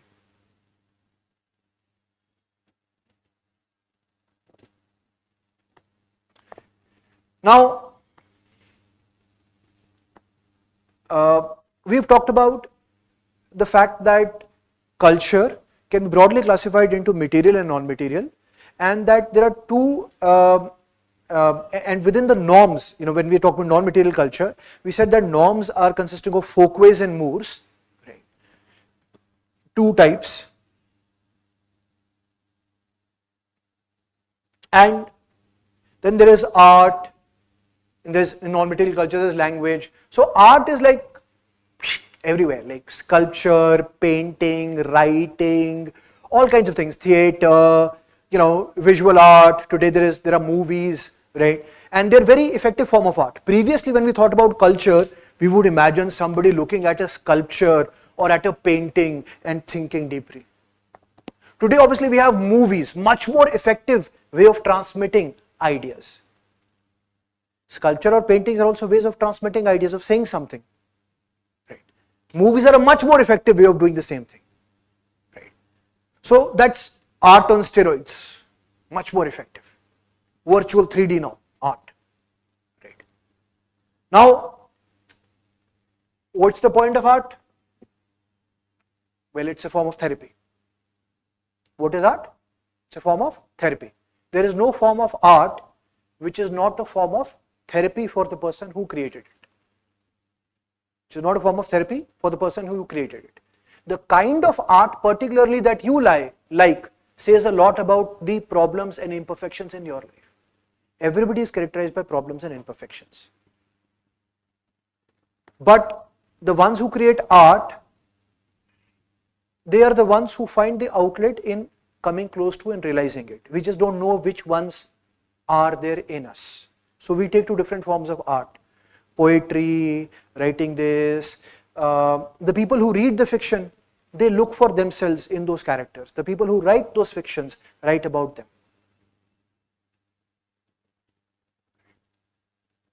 The people who create music, they create the part that is broken to fill it. The people, you don't like all music. The one you like syncs with the part that is broken inside you, that needs care inside you. आपको सारा music नहीं पसंद होता. You may listen to a song many times over for that one sentence, for the lyrics that resonate with you, for that one music tonality that comes that resonates with you, which is very different for different people. There is no form of art which is not a form of therapy. So when people do different kinds of art, like for example, I told you, for 10 years I was a prolific, a lot of dancer. Dance is a form of art, right? And the particular form that I did and why I did it, what I did it, in hindsight you understand. Life can only be understood better in hindsight, by looking back. When you're going through it, it's difficult to understand that. Anyway, art is a universal creation which has a lot to say and communicate. And it's a process that always will be alive because it holds deep meaning for people essentially in our situation and predicament who have to live life like this. What I mean to say live lives like this, I'm going to explain much later in our situation. How this society, what does it put us through? It's a lot. What happens inside you, it's a lot. And so art is much usually more effective than all the therapists that you may go and do consultation with. Cognitive behavioral therapy, there's something called CBD, where you go and talk to people and the therapist helps you out. That CBD only helps when the problem is in this part of the brain, which is the rational part of the brain. If the problem is deeper to your middle brain or to your reptilian brain, then therapy comes from direct art or direct body interventions. When stress, trauma and other problems are at the most superficial layer, are the least in intensity, then talking therapies work, which are of various different forms. When problems are deeper, then your speaking and talking does not address them. Then there are other ways that work at deeper levels of your brain, which you cannot put into words, but they do the same work nonetheless. तो जो therapist जिससे बोल के बात करते हैं ना, वो सबसे माइल्ड वाली प्रॉब्लम्स को ही एड्रेस करते हैं यूजुअली. सीरियस वालों के लिए अलग फॉर्म्स ऑफ आर्ट होते हैं.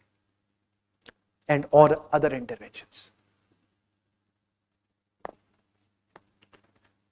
Now, language. Language is obviously the common dictionary that we have, which is I have a transmission organ and you also have a transmission organ, and then we have all reception organs, right? And then the air modulation that we are doing, we have a dictionary, one that I have encoded, one that you encoded. We've both downloaded the same dictionary through culture, right?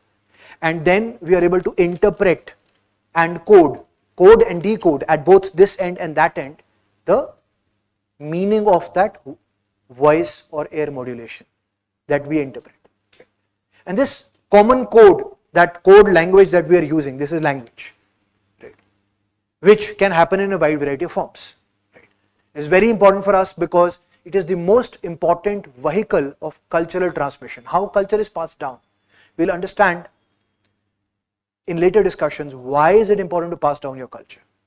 And I'll give you the very simple takeaway here. People want to live longer. The point of life, the most important point of life is to live longer. That's what all life is geared towards. When you cannot biologically survive in exactly the same form, you try to save your essence. And you can save your essence by multiple ways. People create companies which will carry forward their legacies and care more about the companies. People write books, especially care about them more when they don't have children. They think it will take forward their legacy. When they die, then the book will convey their ideas. People have children, they try to give them an upbringing which is according to their culture and their ideas and mindset. So they think that not only children carry the long-term information that they have, which is in their genes, they carry the medium-term information also, which is in the culture, which they will give them themselves. And the short-term information will come from their own experiences in life. And all this together will be a reflection of who they are. Everybody wants to live the longest they can. When they physically cannot, then they try to live longer through other means. Culture helps you to stay alive even when your physical body has died. People want to pass it down. It is a survival instinct which is deep inside our genes.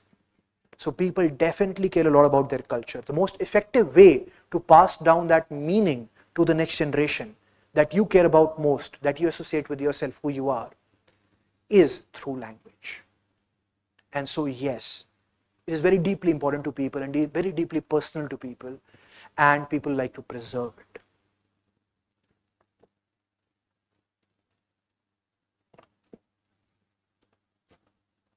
So we've spoken about today society and culture, and various aspects of what society is and what culture is. We're going to continue this tomorrow.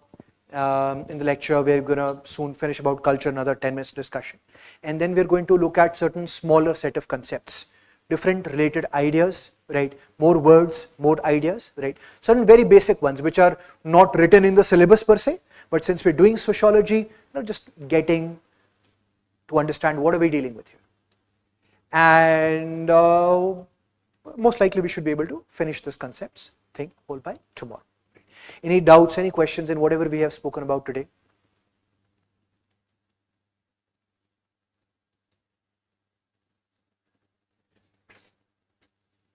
Sure. You can ask any question. Like anything that comes to your mind.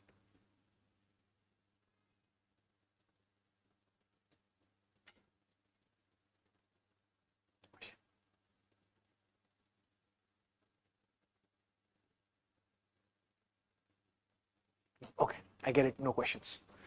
All right. So we'll see you tomorrow, right? We don't have our Telegram group right now, but that the second one that we have, but the first one is there, which is the official management Telegram group, right? So are all of you there on that group? Is there anybody who's not there on that group? All of you are there. So you're getting the information. Anyway, we have same session here, 7:30 to 10. See you tomorrow. Have a good day. Live your lives. Don't die till tomorrow. I'll try also. See you tomorrow. Bye-bye.